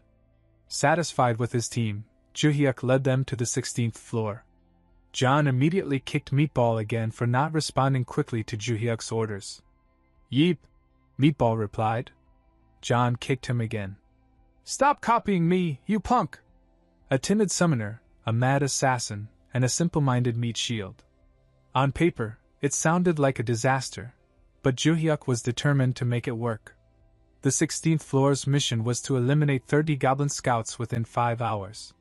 John instructed Juhyuk to activate his energy barrier and be ready to use Shadow Step at a moment's notice. He also warned him that the goblins used poison darts and could appear at any time. As they moved through the forest, a goblin aimed a dart at Juhyuk. John noticed just in time, otherwise Juhyuk would have died on the spot. That single attack triggered an ambush, and goblins poured out from their hiding places. John ordered Juhyuk to dodge and hide. Using a stone as a shield, Juhyuk then commanded Meatball to move to the front and block the attacks. Receiving the order, Meatball's eyes glowed with determination. Despite his massive weight, he leapt as high as the treetops and slammed into the battlefield. The impact was devastating. Most of the goblins were taken out instantly, and even John was blown away by the shockwave. Watching from behind, Juhyuk was stunned. Both of them far surpassed him physically. As the remaining goblins fired their darts, Meatball laughed and said it only tickled. "Heard order. Kill all," he declared. Watching Meatball massacre the goblins, Juhyuk became convinced that he wasn't an R-rank summon at all. He was at least SR, possibly even SSR. It was absurd that he'd been ranked so low just because he was dumb. They cleared the floor in no time and returned to Juhyuk's room, where he ordered chicken as a reward. Meatball was overjoyed. "This kitchen! Delicious!" he exclaimed. Juhyuk smiled and praised him for his hard work. John, however, couldn't resist causing trouble. He elbowed Meatball in the face again. "It's chicken, you punk! Chicken! Does it look like a duck to you? And don't eat it all at once!"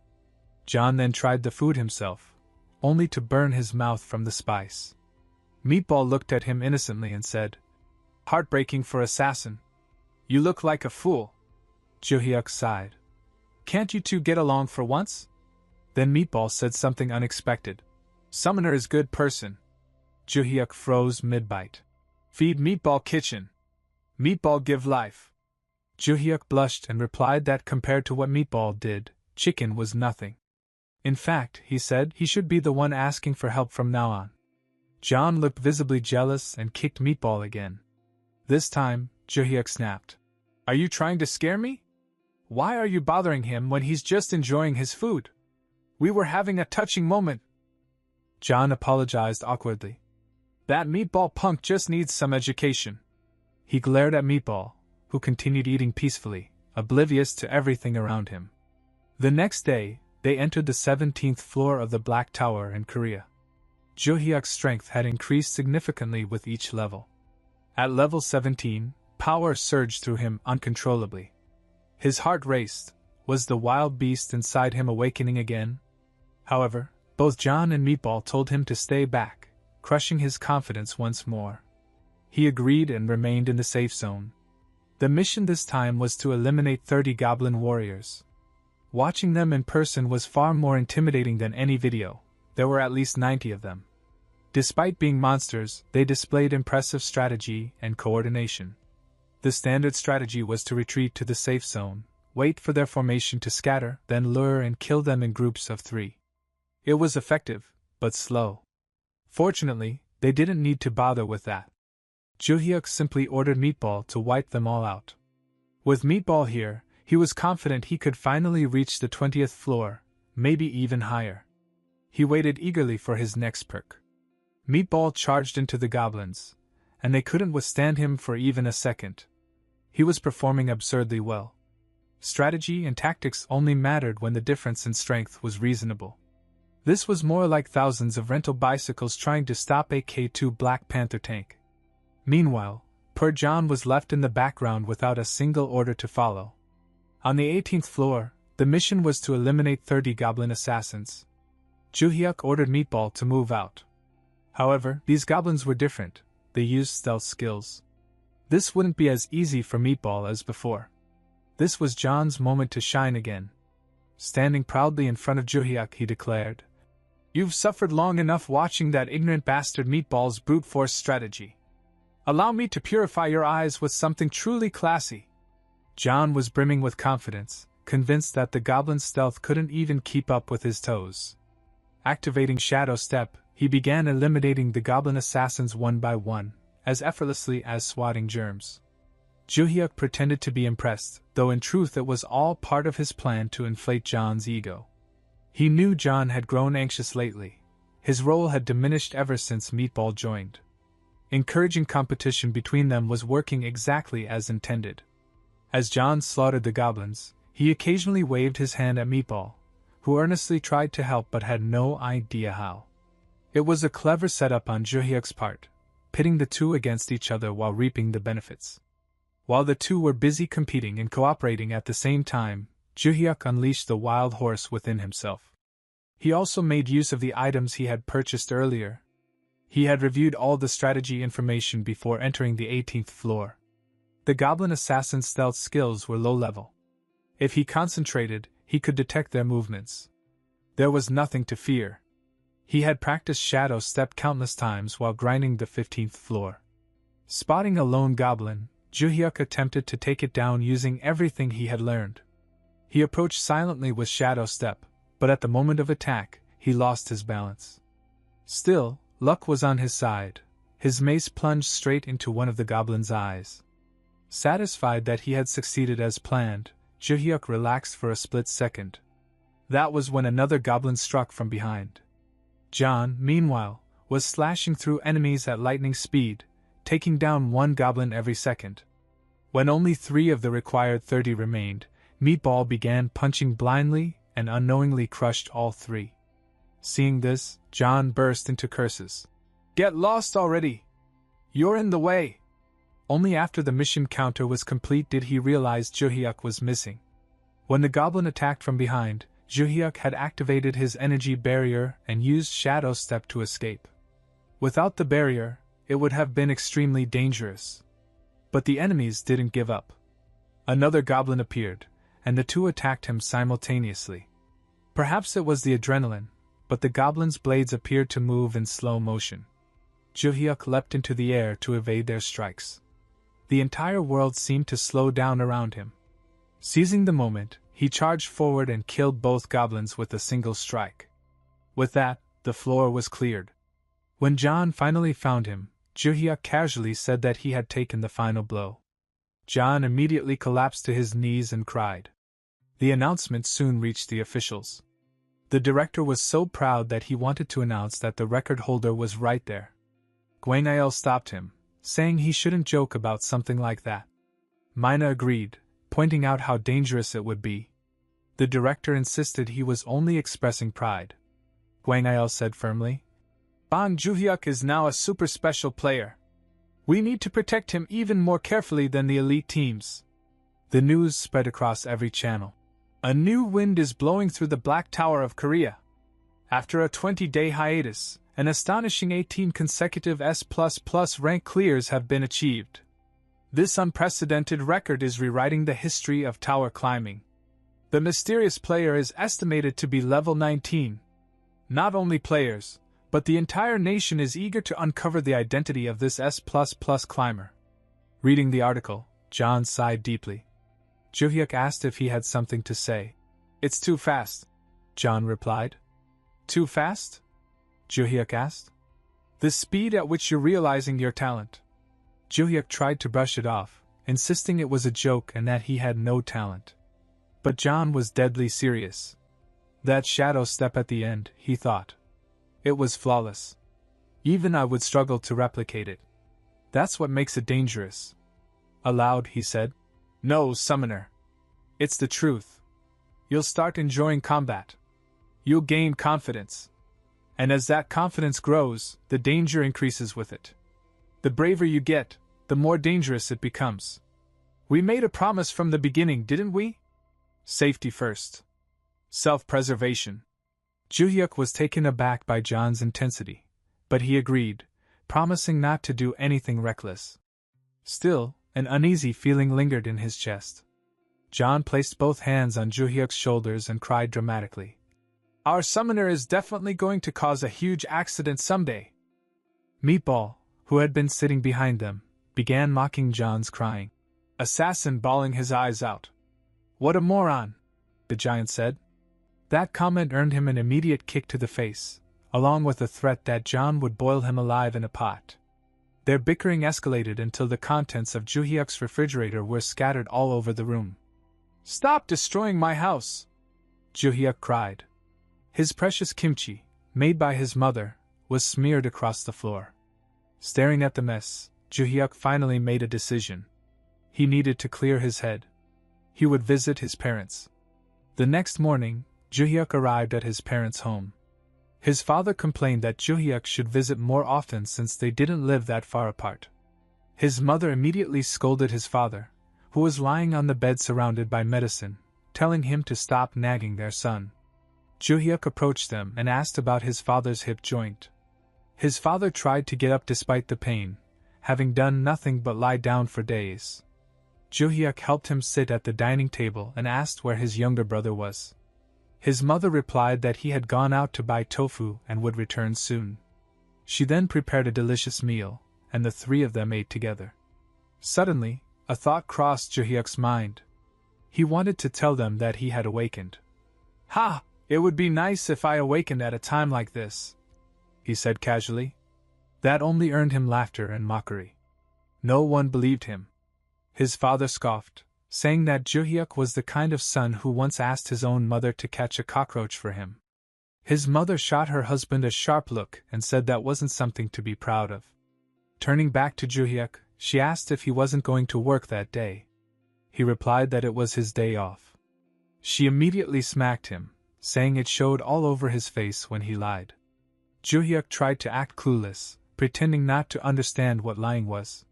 His mother smiled faintly and told him that no matter what happened, he should never go near loan sharks. Her words stirred an old, long-forgotten memory. Juhyuk quickly distracted himself and asked what had happened to her job.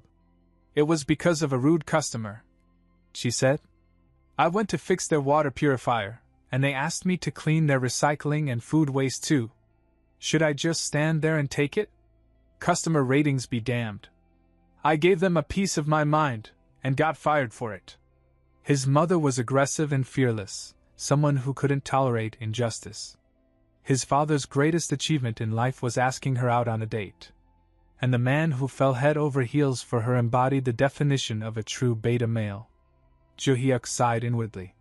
His paternal genes were pathetic, but stubbornly resilient. Given the situation, he decided to bring up his awakening another time. Before leaving, he handed some money to his younger brother as their parents' allowance. As Juhyuk turned to go, his brother called out to him to wait. When the boy hesitated, Juhyuk assumed he was feeling grateful. After all, Juhyuk had paid his tuition last term.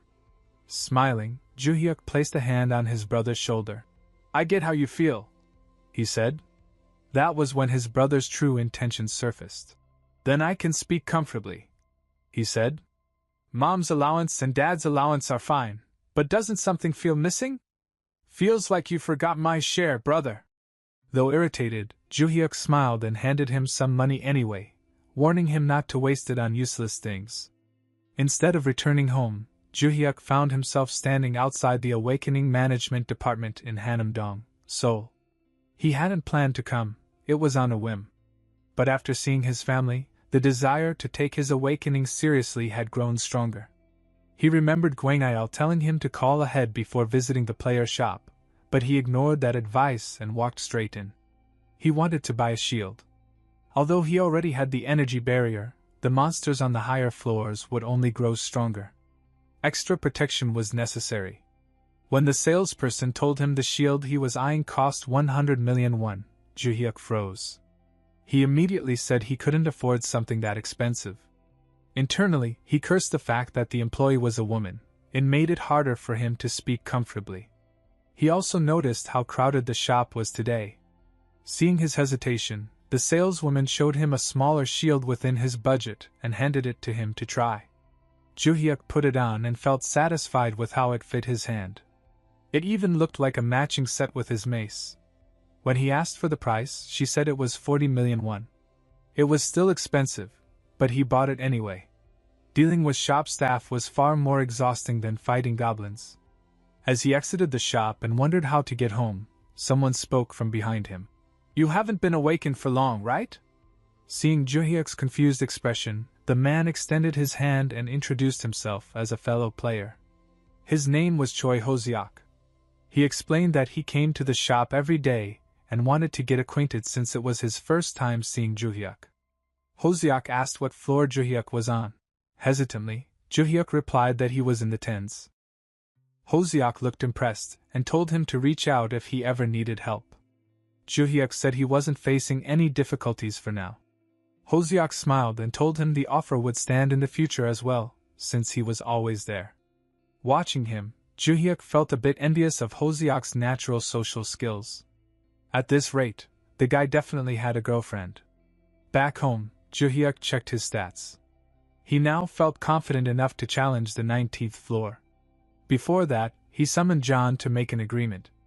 As soon as John appeared, Juhyuk showed him the shield he had bought. John's expression darkened immediately. Any kind of growth or improvement saddened him. "Did you really have to do this?" John asked. Juhyuk assured him that he would prioritize safety, but John dismissed it, saying his previous summoner had said the exact same thing, before dying. Trying to cheer him up, Juhyuk joked that he was a coward and would quit once things became too difficult. John then made him promise never to take the lead or charge ahead. "If things get dangerous, sacrifice me and Meatball and run," John said. Juhyuk promised. Then, with clear disinterest, John added, "Preferably, I think it'd be better to sacrifice that bastard Meatball instead of me." Deciding it was best to end the conversation there, Juhyuk agreed. That lifted John's mood slightly, and only then did he notice the delicious smell of food. Juhyuk had brought king dumplings home just for him. John was pleased that Meatball wasn't around to share.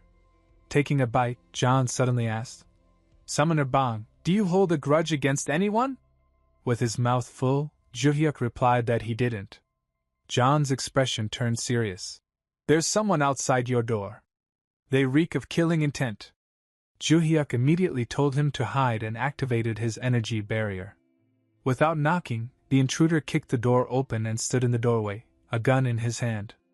It was the same man Juhyuk had met outside the shop earlier that day. The man smiled like a madman and complained about how hard it had been to follow him. Juhyuk begged him to put the gun down, but the man aimed it directly at his head and shouted, "Who said you could speak? Want to die, you punk? Take off your bracelet and open your inventory, before I turn your head into a beehive."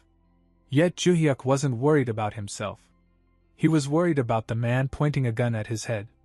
Because this was nothing short of a suicide attempt. The man was giggling internally, convinced that he had chosen the perfect prey once again. People like Juhyuk, losers in his eyes, always opened their inventory after a single hit.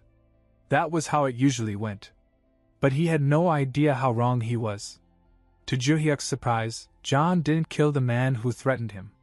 Instead, he struck him on the head with the hilt of his dagger. The foolish intruder collapsed to the ground instantly. Juhyuk was overjoyed. "You did great, Mr. Cossack," he exclaimed.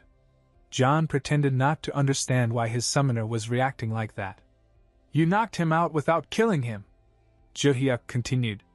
"I was worried you'd slaughter him without reading the situation again, like some thoughtless, trashy thug." John replied with unexpected indignation. "Would I ever do such a thing, sir?" Juhyuk stared at him in disbelief. Looking down at the unconscious man, Juhyuk finally realized what he was dealing with. This intruder was an item broker, criminals who murdered players, who were no different from civilians outside the tower, and stole their items. If Juhyuk hadn't awakened the ability to summon beings even outside the tower, he would have been completely helpless and dead by now.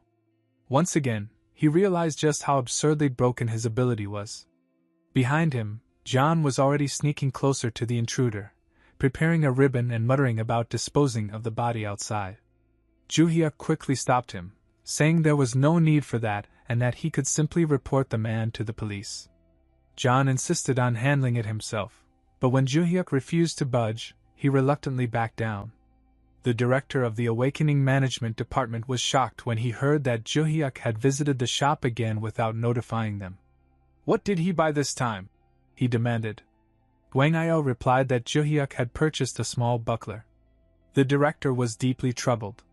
If only Juhyuk had agreed to the elite contract, he could have equipped him from head to toe without hesitation. He asked again whether player Bong's combat traits had been identified. "Judging by his purchase of a mace and a shield," Gwangyo said, "we suspect he's a melee type. If that's the case, even a full set of defensive gear might not be enough. I'll come up with an excuse to get him a complete armor set." At that moment, Gwangyo received a call from the police. As soon as he heard what had happened to Juhyuk, he rushed toward his home. Every minute along the way, he regretted not pushing the elite contract harder. If anything had happened to Juhyuk, he would never have forgiven himself. Meanwhile, the police took Choi Hoseok into custody for home invasion and aggravated robbery. Hoseok began spouting nonsense, claiming that he was the victim and that Juhyuk had kidnapped him. As a result, the police informed Juhyuk that he would need to come in for questioning as well. Before that could happen, Gwangyo arrived and put a stop to it. Seeing Gwangyo, Choi Hoseok was overjoyed. He believed he could escape punishment with his help. When he tried to play the victim and shift all the blame onto Juhyuk, Yahello slapped him hard enough to make his nose bleed. Everyone present was stunned. With a cold, serious expression, Yahello said, "Your player registration is cancelled as of now." Choi Hoseok shouted that he was level 34 and demanded to know why he would resort to robbery. Yahello ignored him and turned to the police. "Take him away. The NIS will be here soon. You can hand him over to them." Choi Hoseok went pale. He knew what the NIS did to players involved in serious crimes. They didn't hesitate to use torture. He began begging for mercy, claiming it was a mistake. Yahello wasn't interested. "Bullshit. You think you're the first scumbag I've seen pull this kind of stunt? You're a repeat offender, aren't you? We'll dig up everything you've done. Go find a lawyer, though I doubt any will defend you." Turning to the officers, he added, "You know the player arrest manual. If he escapes into the tower during transport and disappears, just wait. He'll reappear in the same spot eventually." He then walked over to Juhyuk and asked if he was hurt anywhere. Yahello looked genuinely frightening at that moment. Juhyuk replied that he was just startled, nothing more. Yahello bowed deeply. "I'm truly sorry. I will make sure this never happens again." At that moment, he knew he could no longer delay the elite contract. Player Bong had to be protected. The next day, Juhyuk summoned John again. John immediately asked if anything had happened the day before. Juhyuk explained that the police had taken the intruder away. "Did he get the death penalty?" John asked. "No way," Juhyuk replied. John thought for a moment before asking, "Do you happen to know the location of the detention center?" Juhyuk warned him not to find out. John agreed without further argument. Meatball was summoned shortly after, and the three of them entered the tower to challenge the 19th floor. The mission was to eliminate 30 goblin shamans. Honestly, they weren't very threatening. They couldn't use powerful magic, mostly curses, binds, or weak fire arrows. Curses could be dangerous, but still manageable. As the goblins cast curses, Meatball stood at the front and blew them away with sheer force, dispersing them with the sound of his roar alone. It was a crude but effective method. John approached Meatball with a grin. "You remember what I said earlier, right? Let's clear this as fast as possible." Meatball nodded. "Meatball remember. Meatball kill all." As they charged ahead, Juhyuk prepared to take down a few goblins himself. But just as he gathered his equipment and stepped forward, the system window appeared. Floor cleared. One look at John and Meatball told him everything. They had done it on purpose, clearing the floor too quickly so he wouldn't have a chance to interfere. The next day, they entered the long-awaited 20th floor. The talent evaluator. Known for its atrocious difficulty. John spoke gravely. "This place is extremely dangerous, sir. Every type of goblin appears here. I recommend staying in the safe zone." Even Meatball agreed and told his summoner to stay back while he handled everything. The mission was to eliminate 200 goblins of any type and 1 hobgoblin within 10 hours. John tried to block Juhyuk's path, instructing Meatball to draw aggro first so he could move during the opening. Meatball agreed and charged forward. "Meatball draw aggro!" But Juhyuk wasn't someone who could be controlled so easily. He activated Shadow Step and slipped past John from behind. With swift movements, he crossed the battlefield, climbed over Meatball's massive form, and leapt ahead of both of them. "I'm going on ahead, Mr. Meatball." It was the absolute nightmare of John Cossack. Since childhood, Juhyuk had always been introverted. In elementary school, it became a little worse.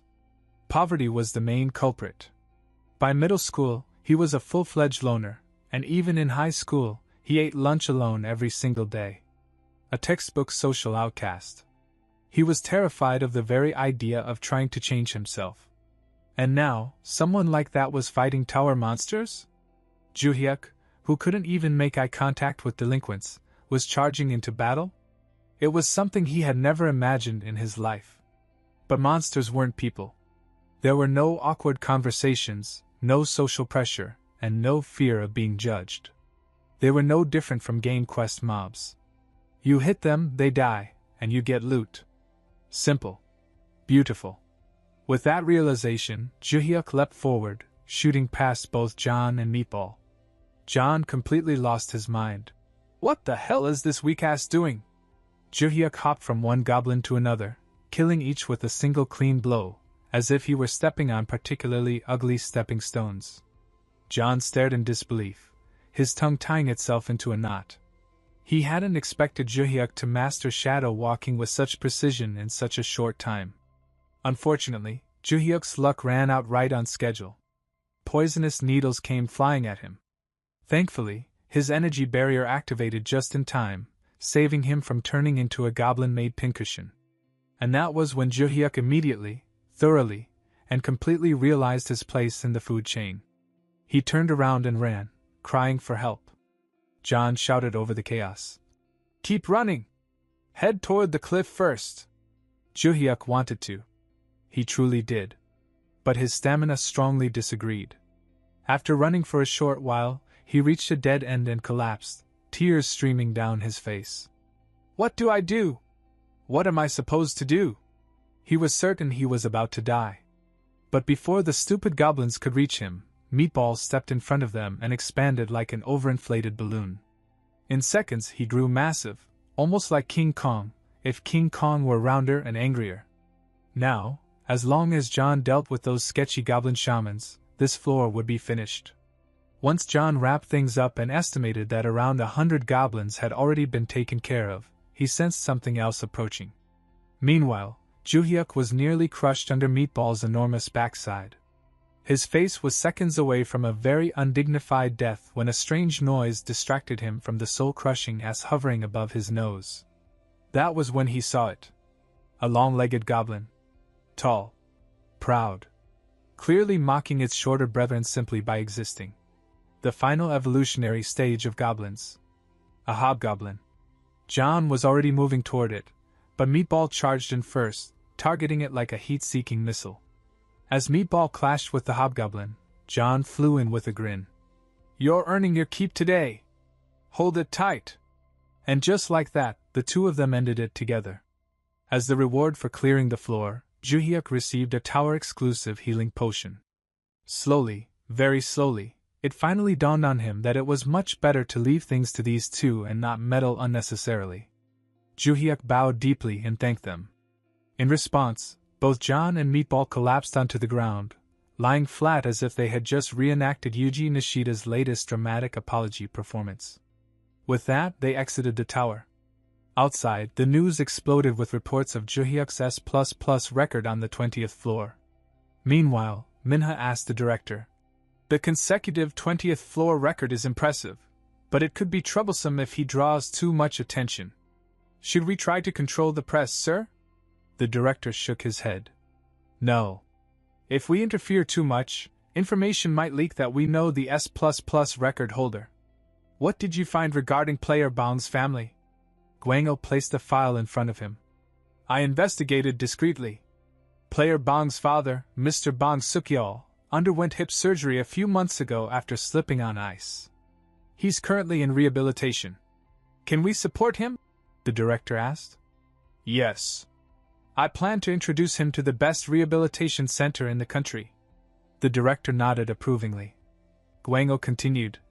Next is the younger brother, Bang Minhyuk, a university freshman scheduled to enlist soon. Scholarship support would be ideal. And the mother? Ms. Hong Jumja. She was working as a water purifier coordinator but is currently unemployed. She appears to have been forcibly fired after a conflict with an abusive customer. For the record, she's the most important one. Why? She has the strongest voice in the family. Her personality is so powerful that neither her husband nor her sons can argue with her. The director smiled. Understood. Execute the plan. Even if we have to use every bit of authority the Awakening Management Department has, make it succeed. Gwango bowed slightly. I'll proceed immediately. On the other hand, the trio were wreaking havoc on their post-climb meal. When the delivery guy arrived, Juhyuk hurriedly told John and Meatball to hide for a while. As he accepted the massive order, 12 servings of tangsuyuk and 12 bowls of jjajangmyeon, the delivery man blinked in surprise. Is there a party going on here? Before leaving, he generously added a single serving of dumplings on the house.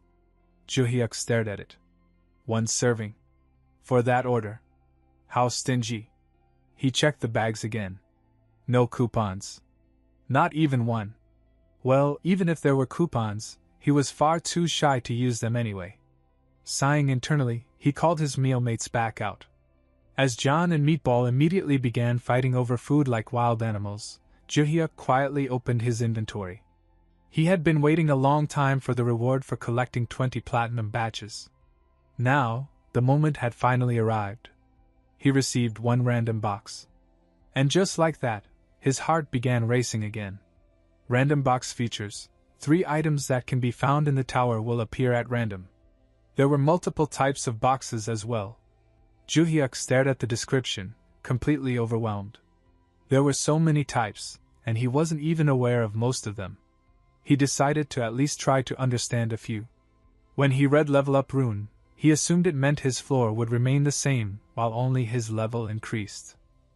Tower jumping, on the other hand, seemed to let you skip floors and levels without clearing them. But that also meant no clear rewards. Absolutely not. Nobody in their right mind would choose that. Compared to that, the level up rune was clearly superior. There was also a multinational tower access ticket, which allowed players to enter towers in other countries. Interesting, but not immediately useful. After a long period of intense contemplation, so intense he nearly forgot to breathe, Juhyuk decided the best option would be the Great Confirmation Summon ticket. One each for SR, SSR, and LSSR. If he managed to pull a guaranteed LSSR, he could just let that summon handle everything while he climbed the tower lying down like royalty. Earlier, it said 3 items would come out at random. And just like a genie twisting wishes, the box was making him greedier by the second.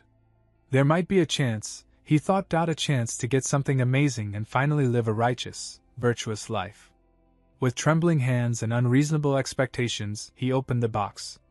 The first item, 10 kilograms of mana stone. That's it. It was a total dud. Mana stones were something he could get anytime. Still, the only consolation was that he could sell it for around 5 million. His disappointment softened slightly. He immediately opened the second item. Skill acquired, Primordial Thunderstaff. It sounded extremely wuxia-esque. Juhyuk tilted his head. Is this an attack skill? He put it aside to examine later and opened the last item. A pop-up appeared. Summon grade up rune has been distributed. Now this was what you call the jackpot. With this rune, Juhyuk could increase the grade of one of his summons. It was one of the things he wanted the most. Unfortunately, there was a problem. Who should he give it to? John or Meatball? They were currently on the same level, so he couldn't decide. Logically, giving it to John made more sense, especially when considering how many bowls of rice they both shared until now. But then Juhyuk glanced at Meatball. Actually, thinking about it again, Meatball might have eaten more rice than both of them combined, even though he arrived later. The rune's actual description read: a rune that increases a summon's grade. The amount of increase depends on the summon's potential. The summon cannot be called until the upgrade is complete. Juhyuk decided he'd call John separately later and give the rune to him. For now, he wanted to test the skill. He opened the description of Primordial Thunderstaff. A skill that imbues a blunt weapon with the power of lightning. Contains 3 total forms and is a growth-type skill. Since he'd been badly needing an attack skill, this was an incredible acquisition. The moment he clicked the skill, soul-chasing thunderbolt activated and began seeping into his body. He immediately felt the technique being engraved directly into his brain, like a tutorial video playing on repeat at 10x speed. Juhyuk grabbed his staff and tried to activate the skill inside his already half-destroyed apartment. Thankfully, nothing happened. If tower powers worked in reality, the city would have been reduced to rubble long ago. Relieved, he decided to test it inside the tower later.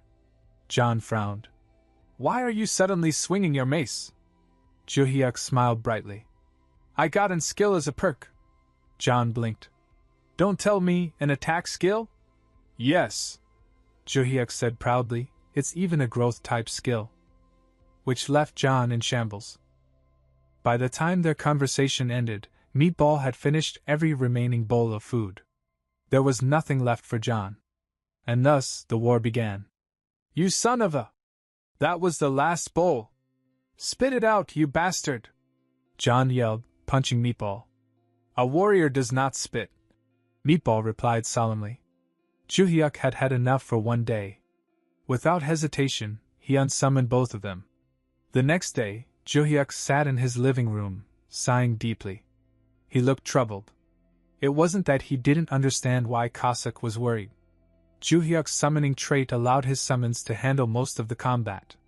If Juhyuk's combat power was 10 and his summons was 100, then his total combat power became 110.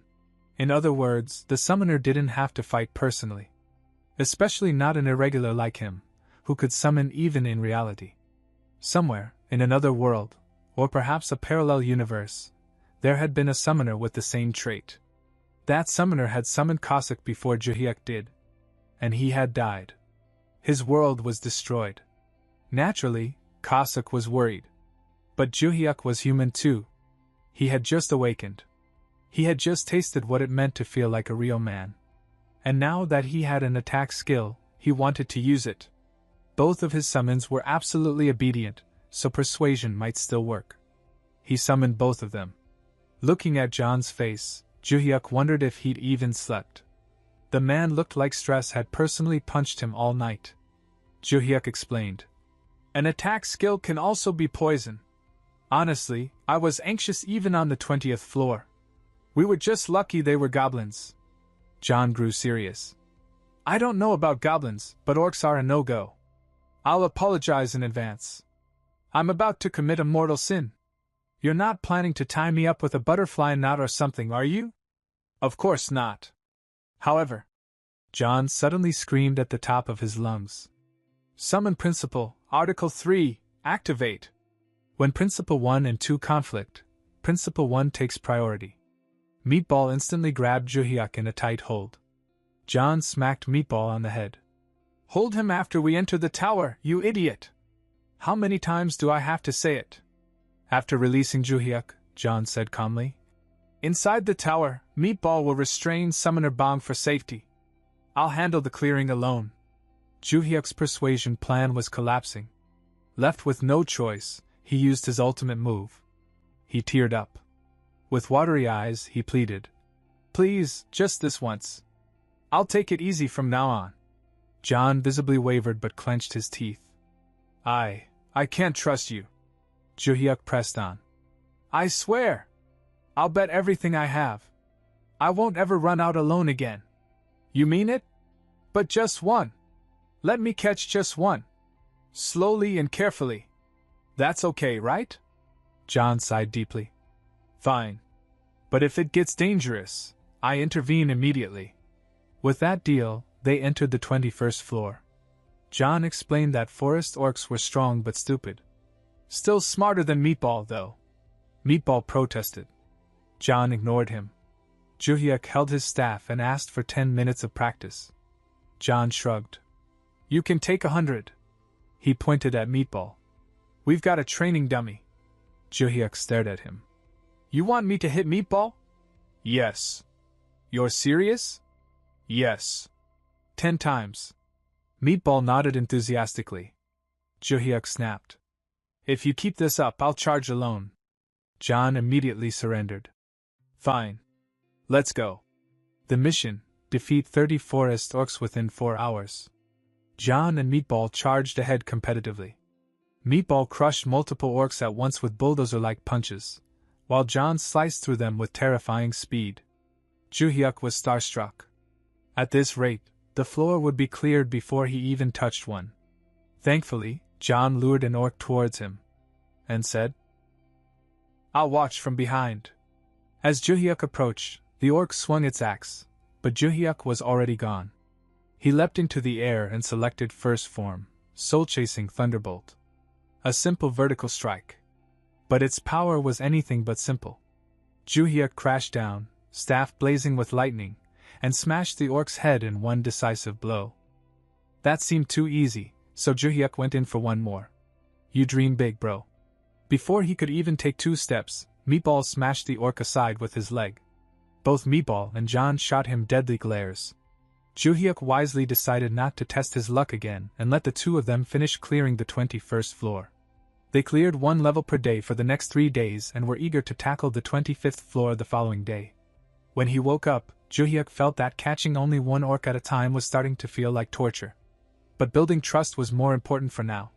Come to think of it, he hadn't given a single item to Meatball or John since they had been with him. Feeling a bit guilty, he decided to hand over a rune while he was at it. As soon as John was summoned, Joo-hyuk tossed the rune into his hands.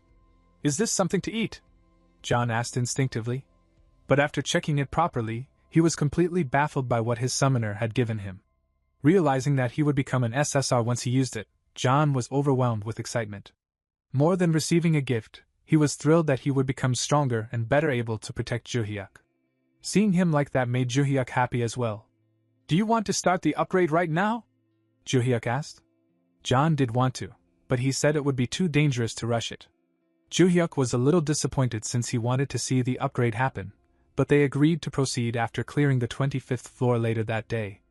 As John prepared to leave, Joo-hyuk asked him to stay for a while and relax. John agreed, and they sat together watching TV. That was when something unexpected happened. Joo-hyuk spotted his mother on a news channel. She was single-handedly leading a protest against the company that had unjustly terminated her. She was not the type of person who tolerated unfair treatment. I mean, does it make sense for a client to ask a water purifier employee to take out the trash? Fine, let's assume the client was unreasonable. But what frustrated her even more was her employer, who insisted that she should apologize for refusing the client's request. When she refused to bend to their absurd demands, they handed her a termination notice.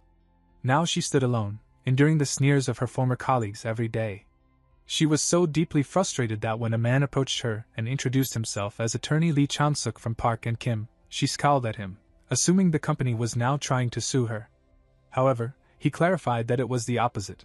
He handed her his card and explained that he was willing to take her case as part of a project supporting the socially disadvantaged. Since she had already filed a complaint with the labor office, he said he had learned about her case there and decided to approach her.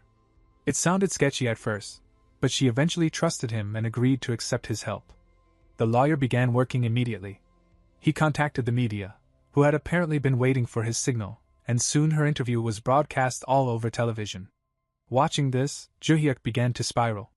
He felt pathetic for letting his mother deal with everything alone. He blamed himself for not taking better care of his family. Then something clicked in his mind. It was common knowledge that Park and Kim was the best and most prestigious law firm in the country. How could his mother possibly afford that? Seeing Joo-hyuk's expression darken, John quietly took out his weapons. "Should I pay a visit to this ginseng company?" he asked calmly. It was impressive how quickly he grasped the situation, but Joo-hyuk told him not to do anything rash.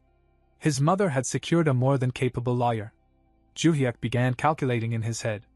If he sold the 21 kilograms of mana stones, he could probably get around 10 million. If that wasn't enough, he could sell his energy barrier kit as well. But then he received a phone call. It was his father. "Did you see your mom on TV?" his father asked. "Yes, I just saw it." His father then told him that the lawyer's fee was completely free. When Joo-hyuk mentioned that he had been planning to send money soon, his father chuckled and asked where he planned to get that kind of money. Then he added another piece of news. He had received a call from Ilsong Hospital that day. The orthopedics department was implementing a hip joint surgery rehabilitation project, and he had been selected. He would be hospitalized there in a few days. And by some incredible stroke of luck, all the hospitalization and rehabilitation costs would be fully covered. His father told him not to worry about his parents and hung up. Soon after, Joo-hyuk received another call, from his brother, asking the same questions. His brother said he was planning to give the pocket money Joo-hyuk had given him a few days ago to their mother to help with the legal fees. "What about your laptop?" Joo-hyuk asked. "I don't need money for that anymore," his brother replied. "I received a scholarship from the Awakening Management Department. It'll cover my college expenses." That was when Joo-hyuk finally understood what was happening. This wasn't heaven helping them. It was the department. He immediately called team leader Manhwa and asked to meet him. When they met at a restaurant, the first thing Joo-hyuk asked was, "Why did you do it?" Manhwa feigned ignorance for a moment, but then admitted it openly. He said it was necessary. If there are troubles at home, you're bound to worry, he explained. That could affect your performance in clearing the tower.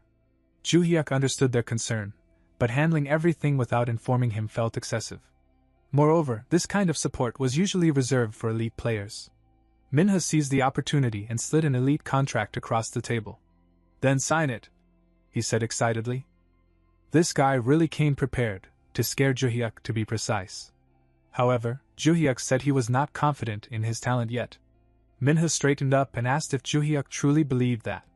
It might sound like false modesty coming from someone who had consecutively cleared 24 floors with an S++ rating.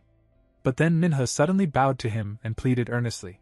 He had already gone through that incident with Cho Ho-seok recently, and before anything like that happened again, he begged Joo-hyuk to join the elite team and receive the treatment he deserved. He said Joo-hyuk was more than qualified.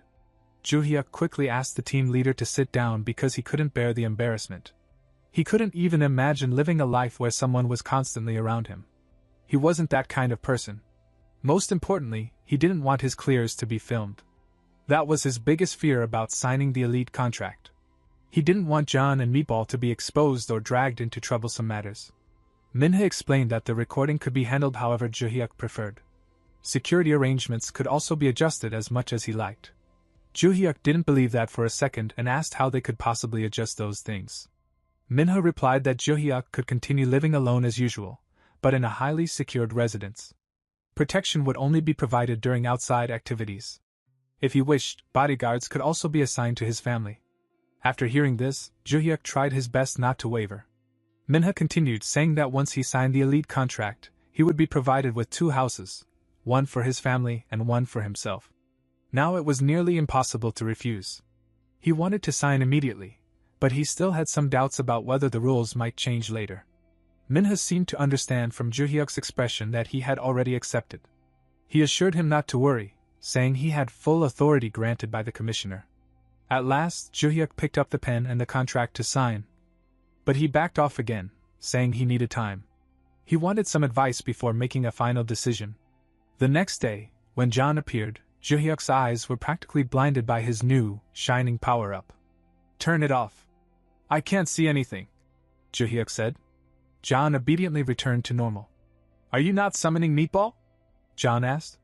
"Before clearing the 25th floor, I have something to discuss with you alone," Joo-hyuk replied. John sighed in relief and praised his cleverness. There would be no proper conversation with that giant in the room. Joo-hyuk explained everything that had happened after John left the previous day. John thought for a while and said he was in favor of signing the contract. He also believed Joo-hyuk deserved that level of support. When Joo-hyuk said he would accept the contract and train even harder to defeat stronger monsters, John immediately objected. "No," he said firmly. "Your long life is power in itself."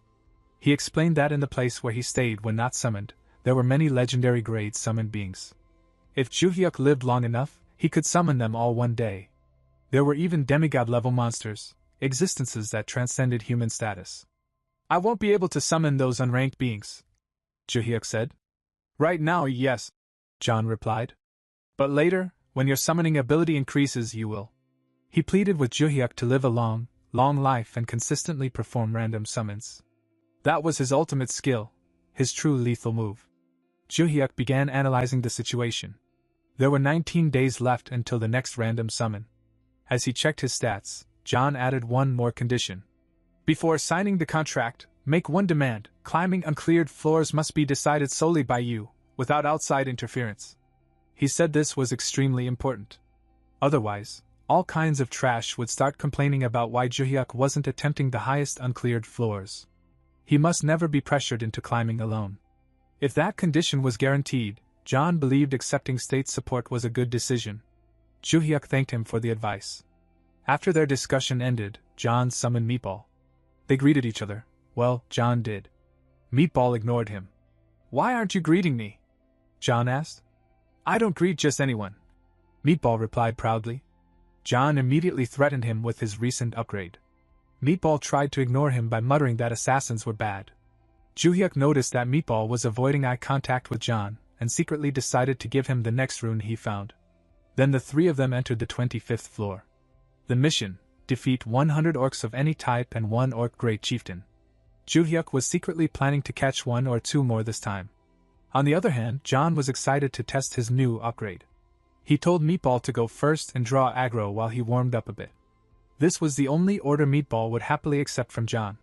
Meatball charged ahead and smashed several orcs. The now SSR John Cossack was ready to be unleashed on these petty monsters. He began with Blade Explosion. The upgrade had transformed him into something like a high-speed bullet train. At that speed, the blade explosions he fired were no longer mere explosives. They were practically bazookas. They didn't just hit their targets, they obliterated the surrounding monsters as well. However, after one massive attack, John dropped to one knee. The orcs didn't hesitate and rushed at him from all sides. You think he's that easy to defeat? Not a chance. The illusion faded into dust, and the real John appeared behind them. That was his new skill, Despicable Ambush. With a single sweep, several orcs lost their heads. The remaining ones began to sweat in fear. But the action was only just beginning. John drew a poison dagger and continued. Juhyuk, worried there might not be many enemies left for him, leaped into action as well. As he moved, he remembered John's words, his life itself was power. That was true. But he still needed to grow stronger, and faster. He couldn't always rely on John. So he charged at the orc that was aiming at him. He dodged its sword attack and gave it a solid kick from behind. The strike was so fast that the orc was left completely confused. Before it could regain its balance, Juhyuk launched his primordial thunderstaff, first form, soul-chasing thunderbolt, crushing its skull from the inside. Juhyuk didn't stop there. Before John could even realize what was happening, Juhyuk took down 4 more orcs in one sweep. That triggered the unlocking of the primordial thunderstaff, second form, scattered falling thunder. Just like before, he instantly understood how to use it. With his new power, Juhyuk brought down multiple orcs at once. This attack had a special trait. Its power split into 5 branches to strike targets simultaneously. It was an AoE attack. But before he could enjoy his power-up any further, his luck ran out. John noticed what he was doing and came over to give him an earful. Juhyuk immediately started apologizing for crossing the line. For a moment, he was even intimidated by the assassin, until he suddenly realized something. Why the hell was he apologizing to a being he had summoned? He snapped. Damn it! Why do I have to walk on eggshells around you guys forever? The more he thought about it, the angrier he became. I might be a wimp outside, he yelled.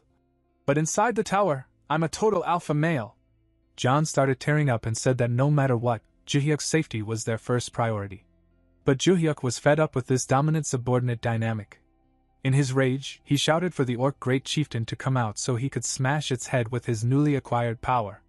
And then, he looked up. The towering, mountain-like figure of the great chieftain stood before him. Juhyuk nearly peed his pants and almost threw his staff away in fear. He screamed like a teenage girl and begged John to save him. At that moment, he deeply regretted not listening earlier. Once he landed safely behind his personal bodyguards, he immediately ordered them to eliminate that monster. John and Meatball worked together like lock and key, a perfect pairing. Meatball charged forward and slammed his elbows into the chieftain's shoulders, disarming him. In the same instant, John appeared from behind with Despicable Ambush and cleanly sliced through the orc's neck. And just like that, it was over. They cleared the floor and returned from the tower. This time, for clearing the 25th floor, Juhyuk received a special reward. He could select an encore perk. It was completely unexpected, and an incredible opportunity. He was presented with a list of perks. Trait Enhancement, Skill Copy, Random Item, Summon Grade Enhancement. He only glanced at them once before making his choice. Why overthink it when you're getting a trait enhancement? His awakening trait was enhanced, and now his simultaneous summon limit had increased to 3. However, he still had 18 days left until his next random summon. For now, it was time to celebrate with a proper meal. He asked John and Meatball what they wanted to eat. John suggested tteokbokki. The idiot apparently thought his spice tolerance had increased along with his rank. Juhyuk didn't stop him.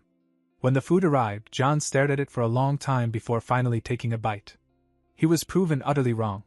He looked like he was about to breathe dragon fire. Meatball turned to Juhyuk and calmly suggested that they should throw this one away and summon a new assassin. Juhyuk ignored John's suffering. He was too busy planning how to reveal everything to his family.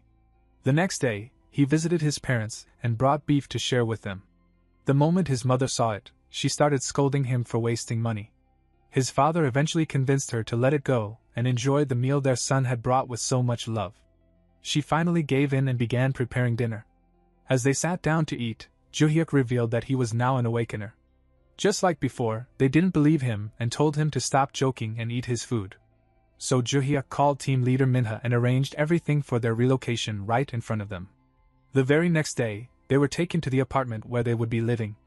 Only then did his parents begin to realize how seriously they were being treated. Minha personally told them that their son was indeed an awakener, and an elite player at that. When they arrived at the flat, the key was handed to them. They were told that this luxurious place would be their home from now on. In the Awaken Management Department, Juhyuk finally signed the deal. Just a while ago, he never thought he would end up signing an elite contract. Life is truly unpredictable.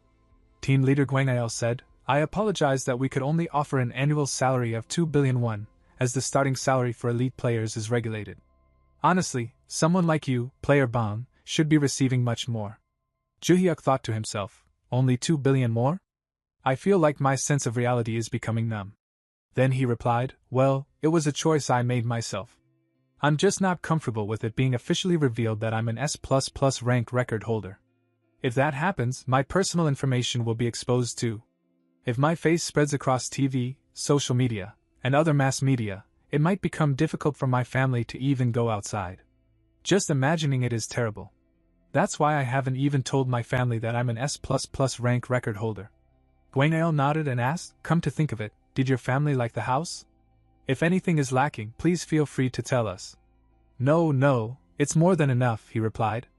As he checked his brother's message a while ago, it read, Young, I saw Mom cry for the first time. She said she's never lived in a house like this. She must really love it.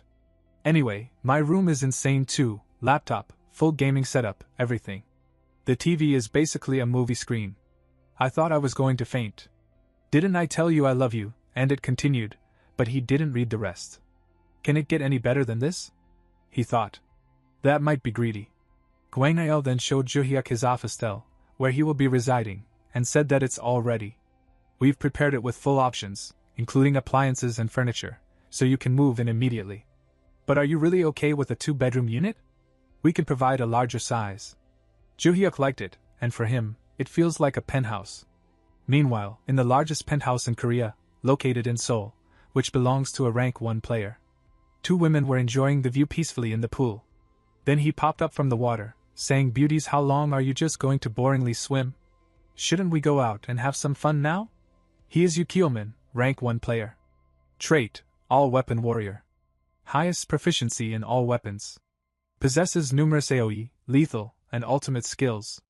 Currently climbing the highest floors of the Black Tower in Korea. He raised shot glasses filled with whiskey and said that 1 glass is worth of 5 million won. How is the liquor? He asked jokingly. A woman laughed.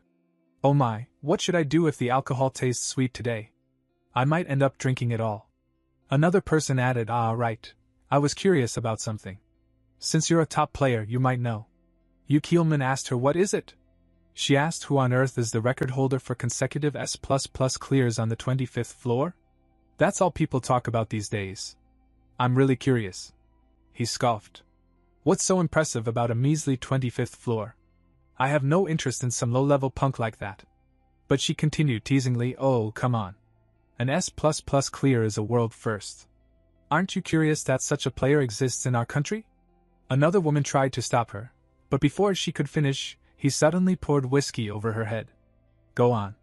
Keep talking, he said coldly. Listen carefully, you stupid bitch. If I stop clearing the 66th floor right now, what do you think will happen? She froze. The Black Tower is currently forming in Gangjam-won. But what if next time it appears near a major city? Would South Korea be destroyed? Want to test if that's true? She trembled, on the verge of tears. I'm sorry. But he continued mercilessly, the tower is collapsing because of people like you, your shallow faces and empty words. Then they left. Standing by the window in his room, he muttered, I feel like shit. Seriously. These player bitches keep blabbing about S++, so I even surrounded myself with civilians, but no matter where I go, it's still the same. He clenched his jaw.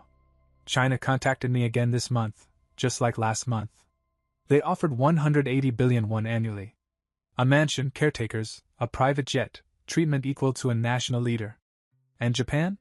200 billion won a year, a top-class mansion, and 10 personal maids who will do anything I want. Yet I stayed in Korea, clearing the 66th floor, to the dead for months. And this is what I get? People obsessing over some bastard who just cleared the 25th floor? You ungrateful bastards.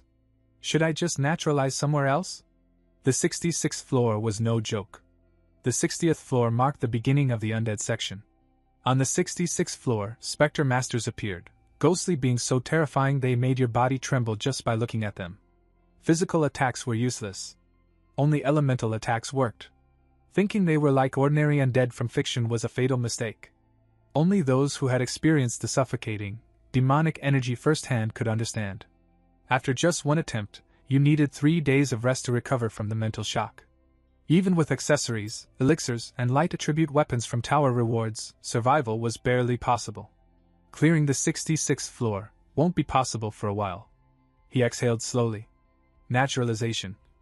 I shouldn't just think about it. I should push for it. If I suddenly switch countries, it'll cause chaos, right?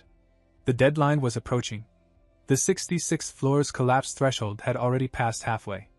In about 3 months, the countdown would begin. The only hope would be me, Yu Keelman, the top player.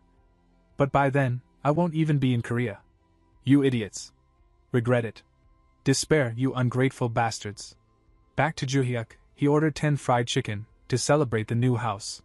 I ordered too much, sorry for the trouble, he told the delivery person. Living in a player residential complex was incredibly convenient. Staff handled everything, from management to small errands. Laundry pickup and delivery were effortless, and cleaners were available anytime. The building had everything, restaurants serving 3 meals a day, cafes, gyms, dry cleaners, karaoke rooms, and even a swimming pool. I should have moved here sooner, he thought. Happily, he carried the food inside to share with the others. They had just finished the 26th floor mission, eliminating 20 swamp trolls. The swamp made it notoriously difficult, but thanks to his shadow skill, it had gone smoothly. He had even taken one down himself. He entered the room. Excuse me, hello? The chicken's here. What are you guys watching so intently? On the 100-inch TV, a girl group appeared on screen. Even Meatball couldn't take his eyes off it. Juhyuk acknowledged it as a girl group on a 100-inch TV. It's so dazzling. Soon, they started eating. John asked, should we head straight to the 27th floor tomorrow? Jang-hyuk replied, yeah. Since we've started, let's push all the way to the 29th floor. Why the 29th? We'll repeat clears for 10 days. Then, when the random summon cooldown ends, I plan to challenge the 30th floor with a full party of 4. Oh, are we recruiting a new member? I'm looking forward to it. But then he hesitated. If an SSR or higher shows up, my position as the right-hand man might be in danger. Still, for the summoner's safety, it would be better. He couldn't decide. Meanwhile, Jang-hyuk grinned. Even Meatball cheered. Whoa! New member! Fighting! Team leader Gwang-il returned. I brought the item you requested, player Juhyuk, Volcano Orc leather armor. It retains heat from the flame aura and blocks cold and chill. Thank you, Juhyuk said. Not at all, it's our job to support elite players. I'll use it well and return it. Good luck on the 27th floor. They entered Black Tower, Korea, floor 27. It was known for its brutal cold. But for Juhyuk, it felt warm thanks to his equipment. He asked, Meatball, aren't you cold? No. A warrior feels no cold.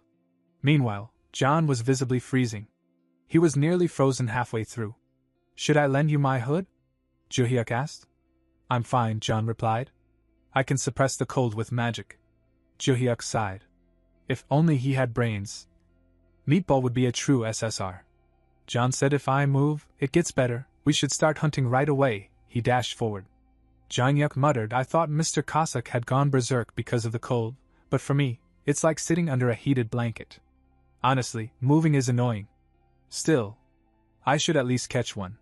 He moved forward with Meatball. But within seconds, he got a notification that, you have successfully cleared floor 27. Jang-hyuk blinked. Already? John said with shivering voice.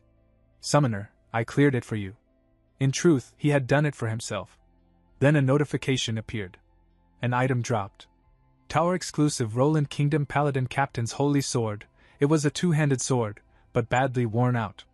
When he held it, it felt heavy. He couldn't tell what made it better than his current mace. I'll just store it for now, and get rid of it later. Tower exclusive Roland Kingdom Paladin Captain's Holy Sword. Effect: increased attack power, sacred fire, spirit stability, and critical rate when fighting undead. Limitation: effects only apply to undead enemies. Durability: very low, requires repair after use. Feature: emits faint radiance that imbues the wielder's body and sword. Juhyuk asked Meatball does he wanted to try this sword. But then he muttered, a warrior uses his fists. Then he asked John, do you need this sword? John replied casually, the gear I use is wyvern leather armor and dwarven daggers. I only deal with top-tier goods. Both of them burned with their own passion. John thought to himself, looks like selling this really is my only option. Should I go back to the player shop? The sword is so old, I don't know if it'll sell. Still, before I get rid of it, I should try once. Go ahead, good luck, John said. Jonghyuk swung the sword twice, and all his stamina was drained after just 2 swings. John nodded, as expected of Summoner Bong, amazing. But Jonghyuk said I couldn't even lift it properly, and you're praising me? This guy really doesn't know when to stop. Still, John added, you did well. After all, physical ability is limited outside the tower. Jonghyuk asked, there's no way to remove that limit, right? John paused, then he said it is possible. If the boundary between the outside world and the tower disappears, the limit will be lifted. The numerous towers on Earth will collapse, and reality itself will become the same as the tower. And then, players will be able to use their full abilities. He looked at him seriously, and said but that would be an omen of impending doom. Japanese Embassy in Korea, Gwangwoman. A call came in, the rabbit says it wants to leave its old nest and move to a new one. The rabbit referred to none other than the rank 1 player Yukioman. That is good news, very good news indeed, the counselor replied. However, you'll have to bring him over yourself. The wolves are watching the rabbit. Tell him not to worry, the counselor said calmly. I'll handle it. Counselor Tomo of the Japanese Embassy smiled faintly. A typhoon is about to hit. 2 days later, Black Tower, Gwangwoman, Republic of Korea, floor 65 cleared, progress, floor 66, deadline, 92 days, 13 hours, 34 minutes, 52 seconds. Jonghyuk felt uneasy, recalling what John had said about the omen of doom. Still, climbing higher floors means leaving it to top players like Yukioman, right? Worrying won't change anything. I just need to keep climbing at my own pace. Alright, he said. We cleared the 28th floor yesterday. Today, we take on the 29th. The 28th floor had been troublesome, giant trolls attacking from atop massive trees. It would have been difficult for John alone, but thanks to Meatball, they managed. Thinking back, how did we even deal with those trees? If Meatball had just a bit more brains, he'd be a real SSR. They're dropping like chestnuts. John shouted, watch out. His finishing blow was clean. But the 29th floor was different. Notorious, filthy plague trolls, creatures that wandered while dripping yellow pus and discharge. Some players had even fallen ill during attempts. Let's prepare Tholi, Jonghyuk said and summoned John and Meatball. SSR Cossack, at your service. John declared proudly, Meatball is here. Meatball said quietly. Please stop calling yourself Meatball, Jonghyuk muttered. They entered the 29th floor. Are you two really okay without masks? Jonghyuk asked. Warriors do not get sick, Meatball said confidently. I'm SSR, John added. It's hard to breathe and move, I'll just accept the thought. Surprisingly, thanks to the two of them ignoring the disease risk, their hunting speed was even faster than on the 28th floor. They cleared it quickly. Summoner, are we having dinner together again today? John asked. Jonghyuk hesitated. I'm really sorry. John blinked. Why are you apologizing? Jonghyuk unsummoned them both. I am a traitor, a terrible employer, curse me, spit on me if you want. But my new house, if plague gets on it. He looked at Meatball. You're huge, you'll spread it everywhere. How can we go back together like this? The next day, in the Awakening Management Department gym, a woman was doing squats with a barbell. After finishing her set, she dropped it. Namgun, Korea's rank 2 player, a trained sword woman currently climbing the 62nd floor. She frowned. The dark zombies on the 62nd floor, Their aura corrupts players during combat. I don't see a way through. Is this my limit?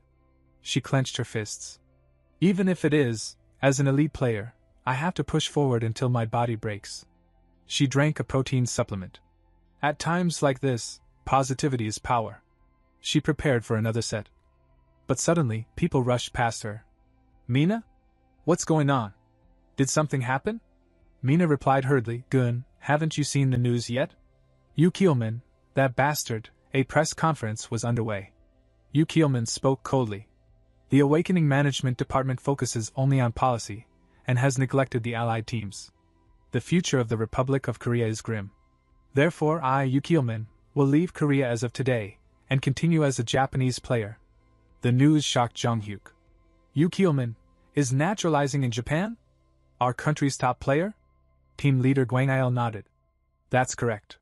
That's why we urgently brought you in. He asked carefully, how long would it take you to reach the 60th floor? Jong Hyuk sighed internally. I knew this would come up.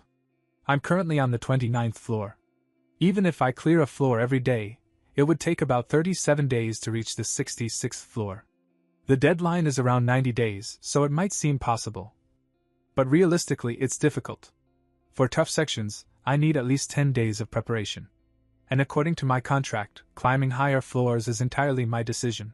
Gwang-il lowered his head. I'm sorry. We just signed the contract, yet I'm already asking for such a favor. But we're desperate. Jong Hyuk thought, don't make that face, it weakens my resolve. Still, what can't be done, can't be done. Suddenly, the door burst open. Team leader. It was Nam Gun. I heard from Mina. No, that's not important. Did the US agree to lend us light attribute items? Gwang-il shook his head, not yet. They're extremely scarce worldwide. I see. I'm sorry, I was just anxious. She then noticed Jong Hyuk. Oh, you have a guest? Jong Hyuk froze. She's talking to me? Gwang-il hesitated. This person is... Jong Hyuk quickly bowed. I'm just here to sell some items. Guys, for this virgin loser, it was a lifetime achievement. If he still doesn't use this chance, he will for sure die as a virgin. Gwang-il inwardly sighed in relief. Jong Hyuk remembered something. Oh, actually, I have something that I obtained a while ago. It seems you need light attribute items. Would you like to try this? He showed her the sword. She saw it carefully. May I check it? Why yes, please do, he said, blushing. She examined it. Increased attack power against undead, and increased critical rate? Her eyes widened. Impossible. I've never seen such effects. Then, she placed her hand on Jong Hyuk's shoulder. Please, just this once, lend it to me. I'll do anything. Jong Hyuk froze. Her face was close, too close, his brain stopped working completely. She's too beautiful. And for a moment, he couldn't say a single word. He started daydreaming. This hopeless virgin began imagining marrying her and going on a honeymoon together on a beach. Fireworks burst in the sky as he asked, Honey, how should we make our honeymoon baby? She smiled sweetly. I don't know, he asked her what we should name our child. Then she suddenly said, Bang, holy sword, huh? What kind of name is that? Our Gun is funny. Then he leaned in, trying to kiss her. But she repeated player Bang, holy sword. Stop joking, come here, I'm going to kiss you. In reality, he was just standing there, making a disgustingly puckered kissing face while daydreaming. Then she spoke again, you just said you would lend me this holy sword, right? That's when Jong Hyuk snapped back to reality. I was daydreaming delusionally without realizing it. Startled, he straightened his back. Ah, yes. Yes, of course. I'll lend it to you. Please use it and let me know how it performs. Thank you so much, player Bang, she said warmly. If you ever need help, please tell me anytime, and I'll do anything. She prepared herself in seconds. I'll go challenge the 62nd floor right away. Come back safely, Gwang-il said. As she left, Jong Hyuk thought, will it actually be useful? The review needs to be good so I can sell it for a reasonable price. I was planning to get rid of it anyway. Let's not get greedy. How much would a holy sword like that even be worth? She entered the 62nd floor. Failure condition, death or mission abandonment. The moment she stepped in, she frowned. Undead appeared. Her body tensed. No matter how many times I face this, I can never get used to it. The suffocating pressure, The overwhelming energy that made her want to flee, it was still the same. She activated the holy sword. A faint white radiance appeared. The sword looked worn out, and the light was dim. It's weaker than I expected. The light attribute items I've used before were brighter. Will this really be okay? The undead lunged at her. I have no choice. I'll face it head on. To face the enemy without running away. That is a player's destiny. She charged forward. Their attacks collided. The undead's claws surged with a dark aura, and it was sweeping in. Her body feels heavy. This changes nothing. This sword is useless, she thought. Suddenly, a notification popped up. Holy sword effect. Steadfast mind activated. A hidden effect triggered. The dark aura that had invaded her body was reflected and nullified. What is this? She swung again. This time, a single strike dealt critical damage to the dark zombie. Her eyes widened at the dark aura. It's being nullified. If this continues... She went on the offensive. Slash after slash. Within seconds, the dark zombie was defeated. It felt unbelievably easy. And then, she went on a rampage. Meanwhile, team leader Yahello checked the time. It's been 2 hours since she entered the 62nd floor. Whenever player Namgun fails, she usually returns by now. I wonder how it will go this time. Then, she appeared. Jaehyuk Pierce smiled. Oh, she's back. Good work, player Gun, Yahello said. Just a moment, let me take a healing potion, she said while dropping her armor. Jaehyuk thought she couldn't have cleared it already, so did she abandon the mission? Is it impossible even with the holy sword? Jaehyuk asked nervously. I'm glad you returned safely. How was it? Was the holy sword at least somewhat useful? If it wasn't good, you can be honest, she didn't answer. Instead, she walked straight up to him and hugged him tightly. And in that moment, something inside Jaehyuk's lifelong ultra-virgin existence shattered completely. His brain short-circuited. Wait, she's this aggressive? This is dangerous. He instantly fell back into delusion mode. Now he was imagining attending their child's elementary school orientation together. Thank you so much, she said sincerely. If it weren't for the holy sword you lent me, I would have definitely failed. Meanwhile, Jaehyuk was still mentally watching their imaginary kids grow up. She turned to the team leader. The 62nd floor clear was a success. With more testing, I can confirm it, but if things go well, I believe even the 66th floor might be possible with this sword. Team leader Yahello erupted with happiness. If that's true. He thought to himself, if this sword had fallen into Yu Kielman's hands instead, it would have been a disaster. He would have monopolized everything. Then he glanced at Jaehyuk. The more I learn about this man, the more fascinating he becomes. Gun suddenly stepped back. Oh, sorry. I got carried away. That's when Jaehyuk finally snapped out of his delusion. He lived his whole lifetime in that delusion. She said, I used it well, but the blade is damaged in several places. Jaehyuk thought, it was already in bad condition. I guess it'll wear out after a few more uses. Yahello added, that's fine, there are skilled craftsmen in the player workshop. With repairs, it can last much longer. Relief crossed her face. Jaehyuk asked, will the repair cost be high? Our department will cover it, Yahello replied. Jaehyuk hesitated, then asked, then, how about buying it from me instead? You'll need it for clearing the higher floors anyway. Yahello shook his head. In my opinion, you shouldn't sell it. Instead, rent it. Keeping ownership will be far more profitable. There are hundreds of towers worldwide. Most countries haven't even reached the 60th floor yet. They'll come looking for this. You could rent it out for 10 billion won per use. Jaehyuk froze. Rental business? Pure profit? We'll handle all the rental procedures for you, Yahello added. Jaehyuk nodded eagerly. Then I'll rent it to the department for 1 billion won for now. In the future, we can expand globally. Yahello quickly waved his hands. No, that won't be necessary. We'll take care of everything. After everything was settled, Jaehyuk was overflowing with joy. 10 billion won per rental. This doesn't even feel real. This isn't a sword anymore, it's a gold mine. Today is a celebration, he said. He bought food for John and Meatball. John was delighted. You personally bought this for us? Even Meatball was overjoyed. No one has ever treated me this well. Eat as much as you want, Jaehyuk said. Go wild. Thanks to you guys. I made it this far. That evening, breaking news spread across Korea. 62nd floor cleared successfully. New holy sword with divine attribute revealed. Player Namgun emerges as hope for the 66th floor. People even started forgetting Yu Keelman. And just like that, thanks to Jongyuk's unexpected contribution, Korea's crisis began turning into an opportunity. 10 days later, Jongyuk had spent the past days repeatedly clearing the 28th floor to prepare. Now, the long-awaited moment had arrived. The random summon cooldown was over. He washed thoroughly, trimmed his nails, and even fasted since yesterday. I need the best result. He clasped his hands. Please. SSR. No, LSSR. Legendary super rare. John smirked.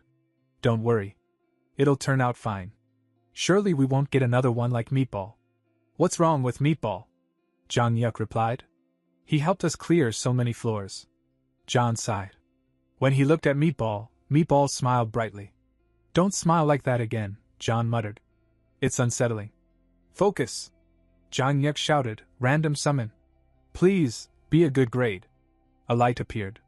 A figure formed, a woman, I believe. It's a female summon. The light faded. She stepped forward gracefully. Thank you for summoning me. This maiden humbly offers her greetings to Master Bong.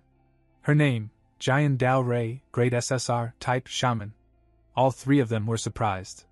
She's incredible, one of them muttered. What should we do? Jongyuk asked. John echoed, yeah, what should we do? The girl suddenly summoned a sword along with shaman bells. I may be lacking, she declared solemnly, but I swear to devote my life to serving you, Master Bong. Juhyuk blinked, a sword, and bells? Is she a shaman? Then, with a sharp and serious gaze, she snapped, hey, you two. What's with those looks? How dare you stare at a maiden with such greedy eyes? Do you want a beating? Wake up. John flinched. I was just curious. Silence. She shouted, how dare you lie to me? If you harbor even a single lustful thought after seeing my beauty, you will not escape divine punishment. Juhyuk looked completely lost. What is even happening right now? He quickly stepped in. Wait a moment, but the moment she turned to him, her expression softened completely. Master, you may look as much as you wish. Please sit back and enjoy the view. Jongyuk froze. Is there seriously no normal one among my summons? Still, SSR, this is a massive win. She was the same rank as his previous top summon. Wait, are there hierarchies even within SSRs? He checked her details.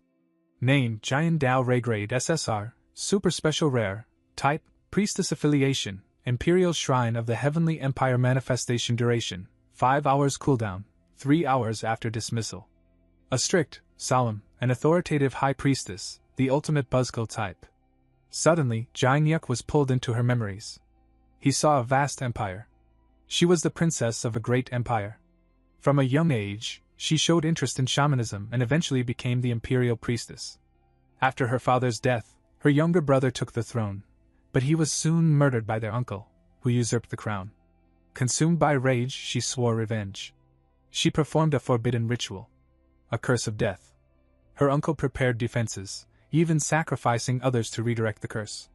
But she was no ordinary shaman. She had been taught by the gods of the empire. Die, she shouted after finishing shamanism. Nothing could withstand her power. Her revenge succeeded. But using such a curse for personal vengeance defied the laws of nature. The backlash consumed her. She died young. Jongyuk snapped back. That explains it, her personality, her intensity. It all makes sense now. I have a question, he said carefully. I am honored, please don't hesitate to ask me anything, she replied. Who founded the Change Empire? She answered immediately. It was the great King Jian One. He defeated the wicked Wang and Kim clans and expanded our territory all the way to Goryeo. He was a great man who changed the nation's name from Beach to Change. Jongyuk asked her, wait, that Jian One who founded later Beach? That is correct, she nodded slowly. Then Juhyuk went into his thoughts, a parallel universe. In her world, later Beach unified the three kingdoms instead of Goryeo. Kosik mentioned his previous summon was from a place similar to modern Earth, too. Juhyuk asked more, but the history before the three kingdoms was identical to what I know. It seems history branched off right at that era. Fascinating, no wonder she acts like that, she was literally a princess. Then suddenly, wait, I've been fasting since yesterday for the summon. Since we're all here, should have some ramen? He asked. Sounds good, John said. Make mine mild. What about you? Jang-yuk asked Jian. She hesitated, being picky about food goes against the etiquette. This is amazing, Meatball said. Anything made by Master Bang is the best, John added. Jang-yuk smiled. I'll whip it up quickly. Just grab a big bowl, you bastards! Jian suddenly shouted. How dare you be so arrogant when you're just a summons? You deserve a beating. Get lost right now. How can you let Master Bang prepare food himself? Her sudden burst scared Juhyuk. John said, wait, aren't we the same grade? Why is SH taking down to us? But Jian stepped forward, radiating authority. I tried to be reasonable, but it seems I'll have to curse you just to wake you up. John backed away. No way a curse? In the next second, they were all in the kitchen. I'll make the ramen, John said. Even Meatball struggled with the pot. Juhyuk sighed. A crazy assassin and a savage warrior, I guess even these death-defying guys have something to fear. After eating, shall we head to the tower? Jang-yuk asked. Jian said this maiden shall serve you with all her loyalty, just give the order. They entered the 30th floor. Juhyuk thought that actually Jian joining us might be a good thing. Corsic is totally cowed by her, so he can kill some now. Don't act carelessly, John warned. Jian snapped back, you brat. Mind your manners. John then said loyalty safety first. I'll wipe them out, Meatball said I'll do everything. I'll protect the summoner even if I die. Jian heard that, and said to John, the first thought you were low-born trash with no manners, but your spirit is in the right place. John blushed a little and muttered, is the hierarchy already decided? Mission, defeat 18 trolls and 1 twin-headed troll. Time limit, 13 hours. John analyzed, I wonder how a shaman fights, based on her past. I'm guessing it's curses? Will she fire off a death ritual at them? Jian suddenly summoned speakers. Normally, I would need a master drummer, but since I am alone I had to improvise. Then, she began the ritual. The protection of the gods is with Master Bang. Begone, you wicked spirits! Divine energy spread across the battlefield. Meatball's body expanded. His skin hardened like steel. Even troll attacks couldn't scratch him. With a single swing, he wiped out more than 10 trolls instantly. Jang-yuk's senses sharpened. His attacks became faster, cleaner, deadlier. The trolls slowed down. Is she applying buffs and debuffs at the same time? I've never seen anything like this. My fighting spirit. It's overflowing. Alright. Jang-yuk shouted. Time for me to hunt some. He tried to run towards the troll, but Jian immediately grabbed him. Master, please refrain. It is best to leave combat to your servants. Just sit back and watch comfortably. Jang-yuk felt uneasy. I just want to take down one. How can you stand beside such lowly beings? She asked. You must not lower yourself. Wait, I'm about to miss everything again. Let go of me. I cannot. Damn it, not again. Before he could act, the mission was over. Level up notification popped up. Jang-yuk sighed, and thought. I didn't get to defeat even one. I should have just ignored her. Then Jian looked at him. Master, are you displeased? Her eyes trembled. She looked like she was about to cry. Jang-yuk froze. Wait, is she actually crying? Alright guys, that wraps it up for this video. Comment next part if you want to see more. Don't forget to like, subscribe, and hit the bell icon. Thanks for tuning in. See you in the next one.